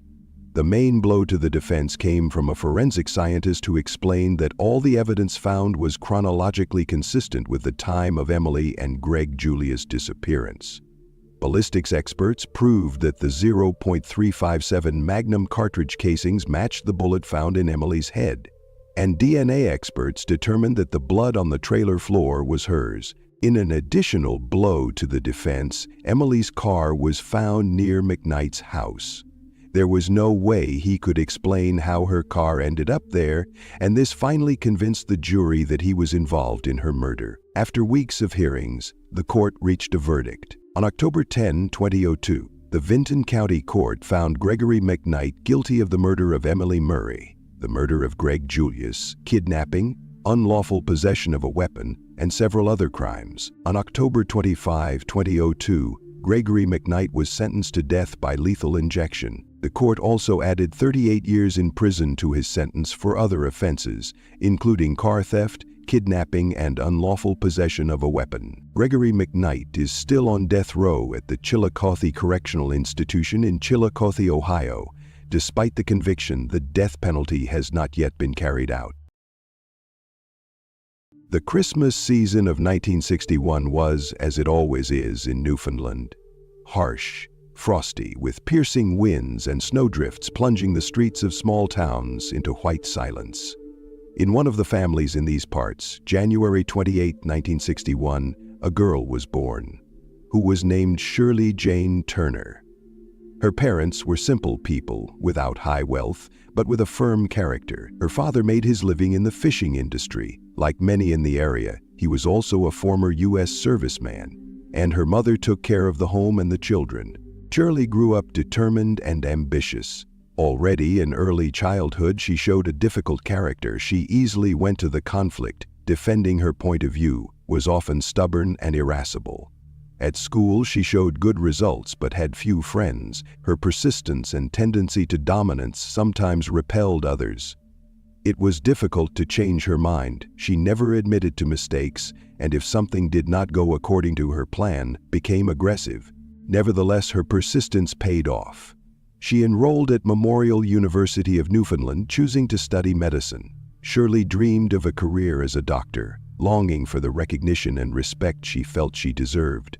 But along with this, a sense of superiority grew in her. She did not tolerate criticism and always thought that she knew better how things should be. Her personal life was more complicated. She had relationships over the years growing up, but many didn't stand up to her character. She married twice, but both marriages ended in divorce. From these unions, she was left with 3 children, but gradually they began to spend more time with their fathers or other relatives. Shirley herself decided that family was not her calling and focused on her career, becoming a fully independent woman. By the end of the 90s, Turner was already a certified doctor, worked in various medical institutions, and continued to move up the career ladder. She seemed strong, determined, but her character made her a loner. It was during this period that she met the man who seemed like he could change her life. A young doctor named Andrew Bugbee. Andrew David Bugbee was born on September 21, 1973, to David and Kate Bugbee. Unlike Shirley, his childhood was filled with warmth and care. He grew up in sunny California, where he was surrounded by loving family and friends. From an early age, he showed friendliness, responsiveness, and desire to help people. Andrew easily found a common language with others, able to listen and support. At school, he was a favorite of teachers and friends, the very person on whom you can rely. His dream of medicine appeared in childhood, and he confidently went to its realization. After graduating from high school, he entered medical school, then did his residency in Pennsylvania. His friends and colleagues admired his kindness and sense of humor. He was someone who was always there to help, whether it was patients, friends, or casual acquaintances. By the early 2000s, his career was gaining momentum. He was a promising doctor, and a future full of opportunity lay ahead of him. But that's when Shirley Turner came into his life. Andrew and Shirley met in a medical environment when they both worked in a hospital. What initially brought them together was their shared passion for medicine, talking about work and research. Despite the age difference, Shirley was 13 years older than Andrew. A romantic relationship developed between them. This union looked strange to others. Andrew, a young, kind, energetic man surrounded by friends, and Shirley, demanding, irascible, prone to manipulation. Their relationship was not peaceful from the beginning. Shirley possessed possessive tendencies. She was jealous of Andrew's friends, his co-workers, even his parents. She demanded accountability for every move, constantly making a scene if things didn't go her way. Andrew, being a soft person, tried to avoid conflicts, but gradually began to change, became less open, more tense. Friends noticed that something was going wrong but could not intervene. Every time the relationship reached an impasse, Shirley manipulated the situation so that Andrew stayed with her. But in the fall of 2001, he finally made a decision. He could no longer tolerate her tantrums, controlling behavior, and constant accusations. In early November, he told her he was breaking up. November 5, 2001 was a cold and stressful night for Andrew. He had been working at the hospital all day and had to meet with Shirley in the evening. She insisted on talking, saying they needed to discuss things one last time. He agreed, but his co-workers noticed he didn't seem convinced. "I just want her to realize it's over," he told one friend before leaving. That night, Andrew didn't come home. His phone wasn't answering. No one knew where he was. At first, friends and colleagues did not panic. It's not much. Perhaps he decided to take a break, to spend the evening alone. But with each passing hour, the anxiety grew. The next morning, November 6, passers-by walking in a parking lot near a lake in Pennsylvania noticed something strange. On the pavement, among the fallen leaves, a man lay motionless. Frightened people immediately called the police and an ambulance. Within minutes, officers from the local police department arrived on the scene. EMTs quickly confirmed what was already obvious. The man was dead. Police officers began a search of the area. The man was found in an unnatural pose, his body slightly turned, as if he had tried to get up or move at the last moment. There were traces of blood on his clothes and around his body, and several dark stains on the pavement suggested that death had occurred here. The first major discovery was the bullet marks. Upon examining the body, the officers noticed several small lacerations in the chest and face area. This was not an accident, there was a murder in front of them. Medical examiners on the scene confirmed the death and reported several gunshot wounds. No weapon was found nearby, which ruled out the suicide version. Now the first task for the police was to identify the deceased. In the pockets of the man's clothes were found keys, phone, and wallet. Inside the wallet were a driver's license, medical records, and several bank cards. According to the documents, Andrew David Bugbee, a 28-year-old physician who worked at a local hospital, was lying in front of the officers. To confirm his identity, officers contacted the hospital where Bugbee worked. Several of his co-workers expressed shock and immediately confirmed that he had indeed failed to show up for his shift. The next step was to notify his family. Bagby's parents, who lived in the U.S., received the terrible news from police officers. Their son had been found dead. Now the investigation had a name for the victim: ballistics forensics, the weapon of crime. Initial autopsy and forensic results showed that Bugbee had been killed by several shots at point-blank range. To find out more details, the police called in ballistics experts. A few days later, the ballistics experts provided a report that shed light on the details of the crime. It was determined that the murder was committed with a .22 caliber handgun. The shots were fired at close range, indicating a personal motive. A total of 5 shots were fired to the chest, face, neck, and head. This manner of killing spoke of a violent personal motivation. This was not a random shootout or robbery. The perpetrator had purposefully ensured that Bugbee would not survive. Now the police needed to figure out who might have wanted him dead. As officers began interviewing Bugbee's co-workers and friends, Shirley Turner's name began to appear all too often. One by one, his acquaintances revealed that their relationship with Shirley was strained, full of arguments, jealousy, and manipulation. Doctors who worked with Bugbee said he wanted to break up with her, but she was unwilling to accept it. Some recalled that she was emotionally unstable, prone to outbursts of anger. Bugbee's parents also confirmed that their son was afraid of Turner and tried to end his relationship with her. Police realized Shirley Turner was the prime suspect. Their job now was to locate her at the time of the murder and see if she could have purchased or possessed a .22 caliber weapon. After Shirley Turner's name began to come up in every conversation with Bagby's co-workers and acquaintances, police began searching for her.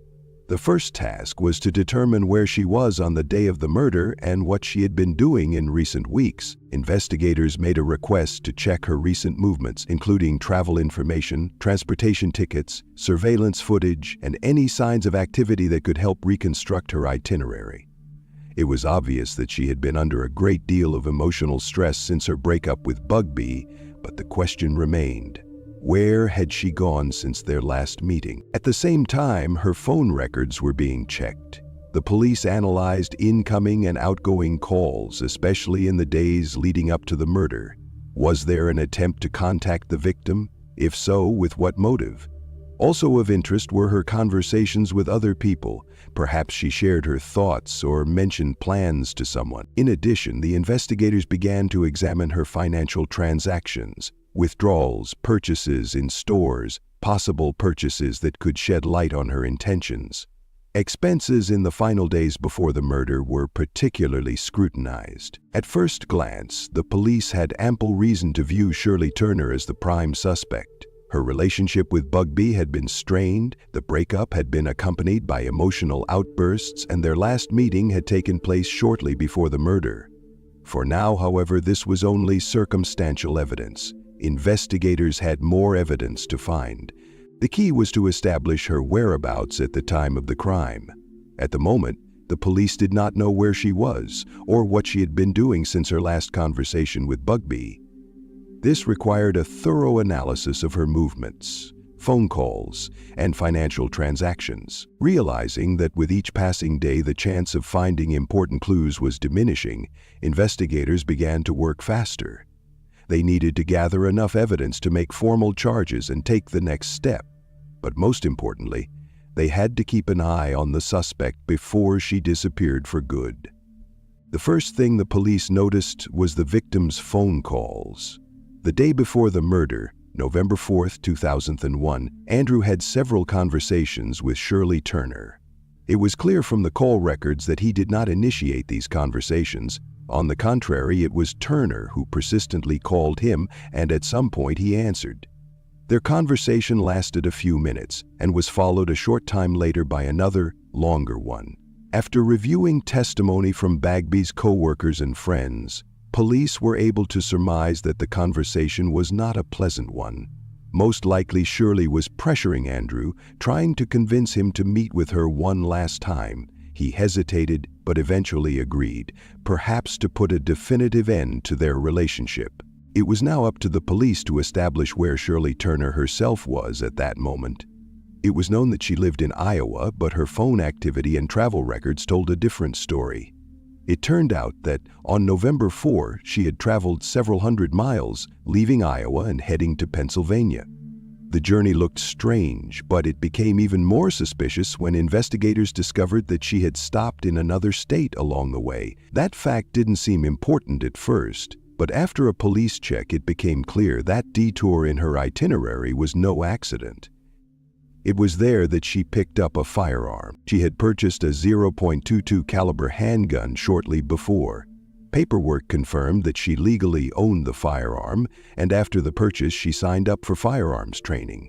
Her shooting instructor said Turner showed an interest in practicing accurate hits and regularly visiting the range. However, there was something unusual about her behavior. She wasn't just learning to shoot. Her training was intense, focused, as if she was preparing for something specific. But the most curious thing happened on the eve of the murder. The instructor told police that on 9/3, the day before Bugby's last call, Shirley came to the range but looked worried. She said her gun was missing. At the time, no one paid much attention to it. Little did they know perhaps it was really lost. But now this information looked very different. Investigators began to suspect that this statement was made deliberately to prepare an alibi in advance in case the gun was found after the murder. Further analysis of the data confirmed that on November 4, after Shirley contacted Andrew, she was indeed in Pennsylvania. And then another important piece of evidence surfaced. Eyewitnesses near the parking lot near the lake where Bugby's body was later found said they saw two cars that evening, a Toyota Corolla and a Toyota RAV4. This was particularly significant because the former belonged to Andrew Bugby and the latter to Shirley Turner. This became one of the strongest pieces of circumstantial evidence. If Turner's car was there, then she was also at the crime scene. Now the police realized that the version of her involvement in the murder was becoming more and more obvious. But before formal charges could be brought, investigators had to determine what had happened to Shirley after the murder. This was critical, because if they could prove that she had left the country in a hurry, it would look like an attempt to escape justice. They soon found the answer. On November 12, 2001, just days after the murder, Turner left the United States. She flew out of the airport in Toronto and then headed to St. John's, a small town in the Canadian province of Newfoundland and Labrador. That's where she settled.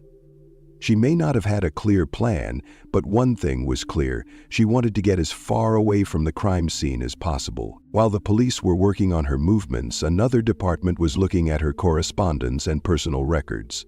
It was then that investigators made an unexpected discovery. Shirley was pregnant. Her emails to Bugby were about the baby, about being there for him, about taking responsibility. In one message, she practically begged him to change his mind. But Bagby's friends and co-workers said he doubted the sincerity of those words. He didn't believe a child would make a difference and felt Turner was using this as a way to keep him. Later, while searching her belongings, the police found ultrasound scans that finally confirmed Shirley Turner's pregnancy. This discovery added even more complications to the case. Now, in addition to the legal intricacies of her move to Canada, there was another factor. She was carrying the victim's child. Now, investigators faced a real problem. They were sure that Turner was guilty, but it was no longer possible to arrest her on U.S. soil. They had to start the extradition process, which meant months of legal battles. The police realized that time was playing against them. If Shirley could find good lawyers in time, if the Canadian system decided not to extradite her to U.S. authorities, the investigation could reach a dead end. But what worried investigators most was that Turner could disappear even further. She had already left the country, and there was no guarantee she wouldn't move again. Her pregnancy could have been a shield of sorts for her, a defense against prosecution, and police had to act quickly before it was too late. After police located Shirley Turner in Canada, a complicated extradition process began. U.S. authorities charged her with first-degree murder and sent a formal request to the Canadian government. Canadian law enforcement authorities, after reviewing the evidence received, decided to arrest her. On December 12, 2001, Shirley Turner was arrested in St. John's, Newfoundland and Labrador. For investigators, this marked the first big step toward justice. The joy, however, was premature. It soon became clear that the case would be more complicated than first imagined. After his arrest, the judge hearing the case made an unexpected ruling. Despite the murder charges, he declared that Turner was not a threat to society. This conclusion was based on the fact that the crime was personal and not a threat to the general public. The Canadian court system at the time worked in such a way that suspects who did not pose a threat were often allowed to remain at large until their case was heard. That's what happened to Shirley. Shortly after her arrest, the court approved her release on a bail of 75,000 Canadian dollars. However, her freedom was limited. The court ordered Shirley Turner to surrender her passport to eliminate the possibility of fleeing abroad. She was also prohibited from leaving Newfoundland and Labrador without special permission from the court. In addition, she was required to report regularly to the police station for marking, to be supervised, and to comply with court-ordered conditions. In addition, she was strictly prohibited from purchasing or possessing firearms to minimize the potential danger to others. Despite all these restrictions, the main thing remained the same. Turner was free, and the extradition process was turning into a real legal battle. The news of Turner's pregnancy soon became a central factor that changed the entire defense strategy. While the U.S. side was preparing documents for her extradition, a very different legal story began in Canada. The case was no longer just about murder. It was now about custody of a child who had not yet been born. The Canadian court system was faced with an issue that complicated matters. If Turner was extradited to the U.S., her child would either be born in prison or left motherless. The judges could not ignore this fact, and it began to influence their decisions. Meanwhile, Andrew Bugby's parents, David and Kate Bugby, were shocked by what was happening. They learned that their daughter-in-law was pregnant, and despite their grief, they made a firm decision they must fight for custody of the child. Shortly after Turner's arrest, they moved to Canada to be closer to the events and to follow the trial. They were to face enormous legal challenges. The laws in Canada that protected the rights of the mother made the situation extremely difficult. Despite the allegations against Turner, her pregnancy gave her a huge advantage in court. David and Kate Bugby were convinced that their grandson deserved a normal childhood, not a life alongside a woman accused of murdering his father. But the system didn't work that easily. On July 18, 2002, Zachary Turner, Andrew Bugby's son, was born in a St. John's hospital. That moment changed everything. With the birth of the child, the case took an even more confusing turn. Where before it was about Turner's potential extradition, now it became much more complicated. The judges realized that if they agreed to extradition, the infant would either be left motherless or forced to move to the United States. This called into question the very possibility of extraditing Shirley to the American authorities. Shirley Turner felt it. If her position had been precarious before, now she felt much more secure. The system no longer viewed her simply as an accused murderer. She was now the mother of a baby, and that gave her a huge advantage.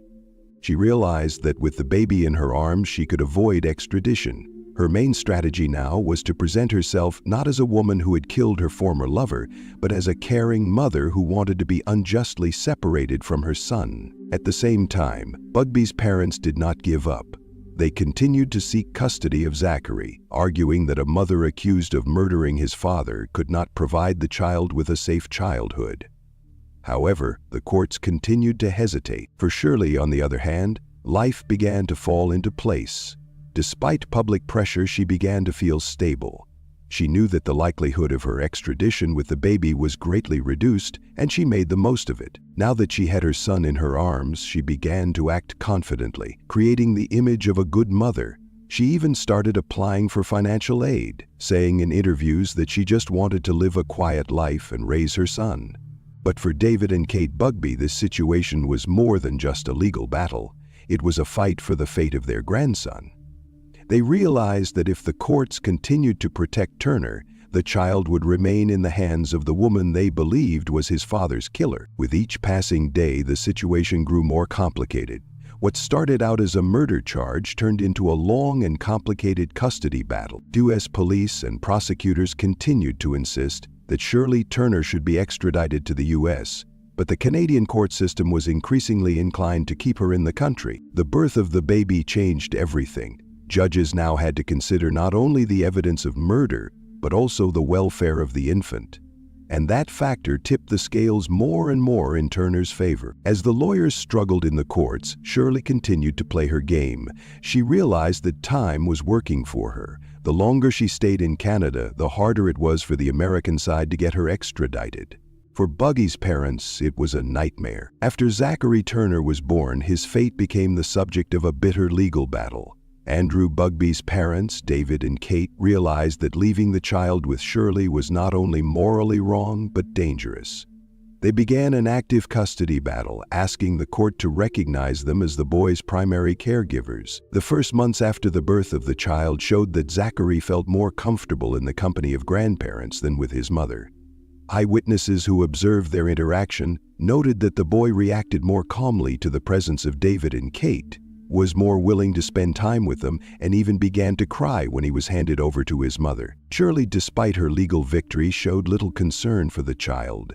It seemed that to her he was more a tool for her extradition defense than an object of maternal love.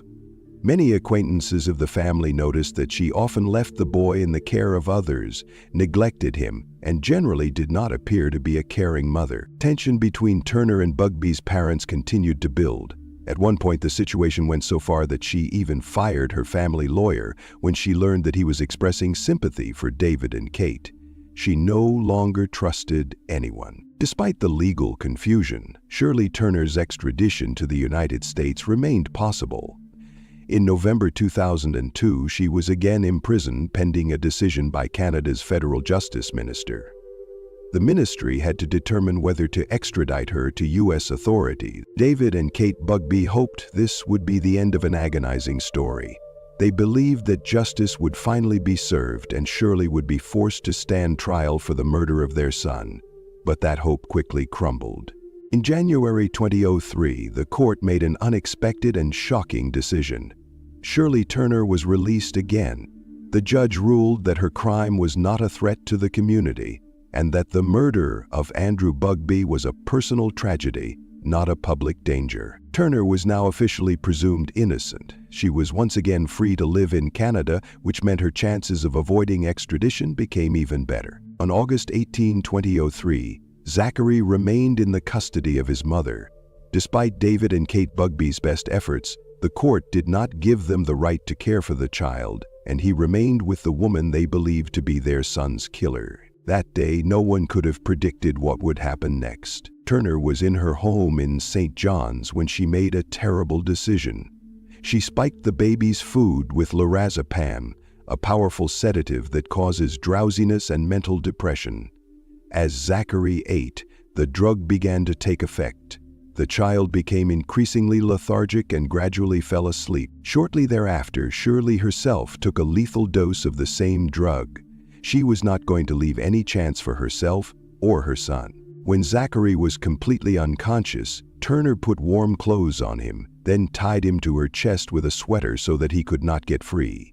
She then left the house, headed for the fishing pier, and jumped into the Atlantic Ocean. Shirley and Zachary's bodies were found breathless on shore the same day. Sea currents carried them to land where they were discovered by passers-by. Rescuers were called immediately, but it was too late. The child and his mother were dead. Michael Eugene Williams was born on October 16, 1969 in Breckenridge, Florida, to Jerry and Cheryl Williams. His parents were people of traditional views. His father worked as a construction worker. His mother worked in school administration. They instilled in their son honesty, hard work, and religious values. From childhood, Mike showed himself as a responsible and purposeful child. He early learned independence, helping his parents around the house, and spent his free time outdoors. Like many boys in his town, he was fond of hunting and fishing. His father often took him with him to water bodies and taught him the wisdom of hunting. In school, Mike was one of the best students. He was characterized by diligence, perseverance, and friendly character, for which he was loved by teachers and peers. He actively participated in school life, played on the soccer team, and despite his natural modesty was popular among the girls. After graduating from high school, Mike entered Florida State University, choosing the direction of real estate management. Studying was easy for him, and after classes he worked part-time in a real estate agency, gaining experience. Being a driven young man, he quickly realized that he wanted to build a successful career in this field. At university, Mike met Denise Morel, and their romance developed rapidly. She was a beautiful, well-groomed girl from a well-to-do family. Unlike Mike, who grew up in modest conditions, Denise is accustomed to comfort and wealth. She was attracted to Mike's confidence and efficiency. He was a man she could rely on, kind, considerate, and loyal. He surrounded Denise with care, fulfilled all her requests, dreamed of a happy family. In 1994, they got married. Their marriage seemed ideal. Two young, ambitious people built a successful life. Mike became one of the best real estate agents in Tallahassee, and Denise got a job in the banking sector. Soon they had a daughter, and to those around them, they became the model family. But over time, cracks began to appear. Mike, despite his success, remained a simple man who liked hunting, nature, sitting with friends. Denise dreamed of a luxurious life, expensive restaurants, travel, status in society. She became more demanding, irritable, and their relationship became strained. Since his high school years, Mike had a best friend, Brian Winchester. They grew up together, studied, played sports, and later worked in the same business. Their friendship was a strong, time-tested one. Friends' wives also became friends. Kathy Winchester and Denise often spent time together, discussing family matters. The two families more than once went on vacation, celebrated holidays. At first glance, Brian was as loyal and reliable as Mike. They hunted together, discussed business, supported each other in difficult moments. 6 months before his disappearance, Mike took out a large accident insurance policy, almost $2 million. It was a substantial sum, but no one paid much attention to it at the time. Mike worked in a risky field, hunted, often went outdoors, and insurance seemed a logical step. However, one remarkable fact is that the insurance agent who drew up the documents was Brian Winchester. More importantly, Denise was the sole beneficiary of the policy. December 16, 2000 started out as a very ordinary day. Mike, as planned, got up early in the morning, put on his camouflage clothes, and prepared to hunt. Lake Seminole, where he went, was his favorite place. He had known those waters since he was a boy and had hunted there many times. Duck hunting was his tradition, and this time nothing boded ill. At about 5:30 a.m., he kissed his wife, quietly looked out into the nursery where his young daughter was sleeping, and left the house. Got in his truck and headed out to the lake. The weather that day was cool and the water was covered with a light mist. Mike arrived at the location, launched the boat, and set sail. He was never seen again after that. On that day, December 16, 2000, no one immediately suspected anything wrong. The duck hunt might have gone on long enough. Mike might have lingered on the water, deciding to enjoy the quiet of nature, but the longer he was gone, the more concern grew. Around lunchtime, Brian Winchester began to worry. He knew that Mike had gone to Lake Seminole and should have been home by now. Along with his father, he decided to drive to the hunting spot to make sure his friend was okay. When they arrived at the lake, they noticed Mike's car parked near the shore, a green Ford Bronco. The car was parked neatly, as if the owner had just stepped away for a while, but he himself was nowhere to be seen. Inside the car, everything looked familiar. No signs of struggle, nothing suspicious. One thing was alarming, however. There was no Mike's boat near the shore. Brian and his father began to look around the shore, shouting his name, but there was only silence. It became clear something had happened. Realizing that they would not be able to find out anything on their own, Brian contacted the authorities. First on the scene were staff from the Florida Fish and Wildlife Conservation Commission. Their experience with bodies of water gave them hope of finding the missing man quickly. The first search was organized. They used boats, explored the coast, tried to determine where Mike's boat could be. However, the search soon had to be interrupted. A strong storm began. The wind raised the waves, the water became murky, and the rain sharply reduced visibility. In such conditions, further investigation of the water body was impossible.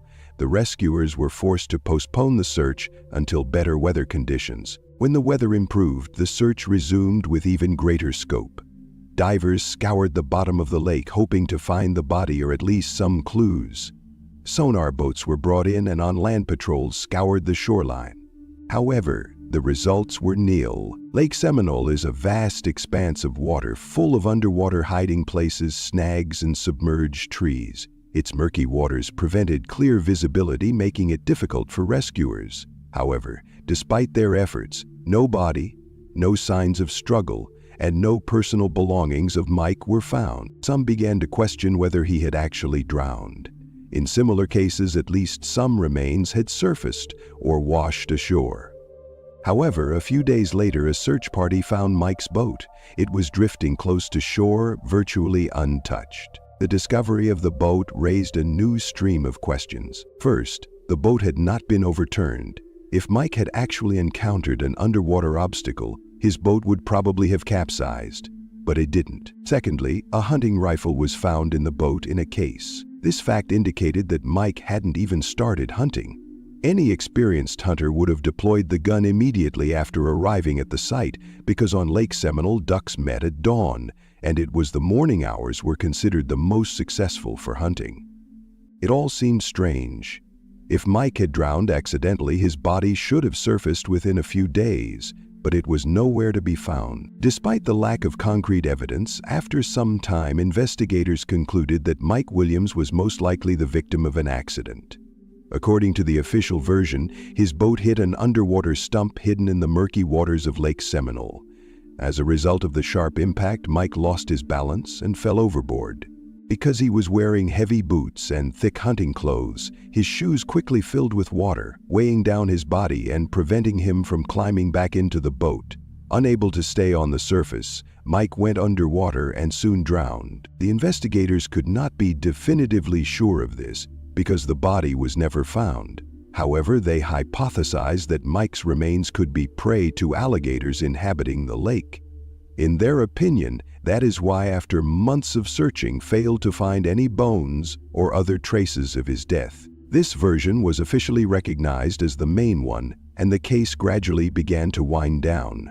However, there were those who did not believe in this theory. The version that Mike Williams drowned and was eaten by alligators did not seem convincing to his mother, Cheryl Williams. She knew that in such cases, at least some remains are bound to remain: bones, fragments of clothing, objects that were with the person. But after weeks and months of searching, they found absolutely nothing. The more time passed, the more anxious Cheryl became. She realized that even in an environment like Lake Seminole, the body should have surfaced in a few days or at least been swept ashore by underwater currents. But the water seemed to swallow her son without a trace. In addition, experienced investigators began to wonder, if Mike really drowned, why was his boat left in perfect condition? If he had fallen overboard, the boat should have either capsized or at the very least gotten wet on the inside. However, there were no signs of struggle or emergency inside. It looked as if Mike hadn't even started hunting. But despite the mounting questions, there was no hard evidence for the investigation. The search, which had lasted weeks, had yielded not a single significant lead. With no body, no witnesses, no obvious signs of a crime, the authorities had no choice but to accept Mike's death as a tragic accident. Cheryl, however, didn't believe that. Something was wrong, and the more she thought about her son's disappearance, the more it seemed to her that the official explanation was not just wrong, but deliberately hiding the truth. Years passed, but the mystery of Mike Williams' disappearance remained unsolved. Then the investigation gained momentum, then again came to a standstill. In different years, from 2004 to 2011, investigators again and again turned to this case, but each time it was closed. The only person who didn't give up and kept demanding answers was his mother, Cheryl Williams. She did not believe in the official version and believed that her son was not eaten by alligators, and someone deliberately tried to hide the truth. Over the years, Cheryl wrote letters, met with detectives, and tried to get media attention.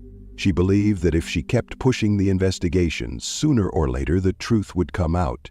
Cheryl became not only the voice of her son but a real force that kept the case from fading into oblivion. After years of investigation, there are still new findings. During the next stage of the search, boots and a jacket belonging to Mike were found. The most important item was the jacket. In one of its pockets was a hunting license issued in Mike's name.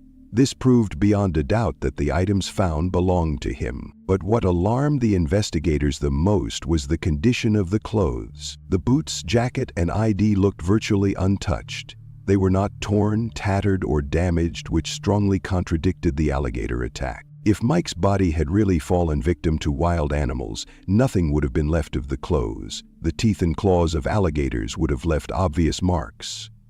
However, this was not the case. This discovery was the first serious blow to the official version of his disappearance. In addition to Mike's mother, many acquaintances and family friends also doubted the official version of events. First, Mike did not like to hunt alone. Everyone who knew him said that he always called his friends to go duck hunting with him. For him, it was a tradition, hunting in the company, discussing plans, evening sitting around the campfire. But that day, for some reason, he went alone. Secondly, Mike was an extremely cautious man. Everyone recalled that his water safety techniques were amazingly pedantic. He never sailed a boat with boots on. That was his ironclad rule. Every time he swam away from the shore, he took off his boots because he knew that if he accidentally went overboard, the heavy shoes could drag him to the bottom. But the official version said that it was the boots that prevented him from saving himself. This fact raised serious questions. How could a man who had been cautious all his life ignore his own rules that day? In addition, local experts questioned the main argument of the investigation, that Mike's body was allegedly completely destroyed by alligators. The fact is that December is the cold season in Florida, and alligators at this time are in a state of torpor. They do not attack and practically do not eat in winter as their metabolism slows down. Consequently, the version that predators attacked and completely destroyed the body looked extremely unlikely. All these facts only strengthened the suspicions. Against this background, the behavior of the two people who seemed to be most concerned about Mike's fate stood out. His wife Denise and best friend Brian Winchester did not show the slightest desire to pursue the investigation. They accepted the version of the accident unquestioningly. Moreover, after receiving nearly $2 million in insurance money, Denise quickly accepted the loss. It wasn't long before she was starting a new chapter of her life. And the best part is with whom. Denise married Brian Winchester, her late husband's best friend. This couldn't help but arouse suspicion from those around her. Too many things in this story looked strange and raised questions. Mike disappeared under mysterious circumstances. His body was never found despite a lengthy search. Usually, even if a person drowns, the water after some time brings out at least fragments of clothing or remains, but in this case there were absolutely no traces. The official version of the investigation, according to which he drowned and was eaten by alligators, looked less and less plausible because of the many inconsistencies. In addition, Denise acted as if her husband's death was not particularly shaken. She easily made an insurance payment and soon lived a new life as if nothing had happened. The most suspicious was the fact that sometime later, Denise married Brian Winchester, Mike's best friend. Many saw a hidden meaning in this strange marriage, but the investigation still had no direct evidence to prove the crime. For Cheryl, this was the final proof that her son was the victim of a conspiracy. Without hard evidence, however, she could prove nothing. As the years passed, the truth remained deeply hidden. On August 6, 2016, an event occurred in the small town of Tallahassee that shocked the locals. At first glance, it was just a family affair, but in reality, it was the key to solving one of the most mysterious mysteries of the past 2 decades. That day, Brian Winchester kidnapped his wife, Denise. It would seem that the man who for years had remained on the sidelines in the case of the mysterious disappearance of Mike Williams had suddenly committed the crime himself. But in fact, that was only the beginning. It all started early in the morning when Denise Winchester left the house as usual and headed to her car to drive to work. She didn't even realize she was being watched. As soon as she opened the door and got into the passenger compartment, Brian suddenly appeared from behind her.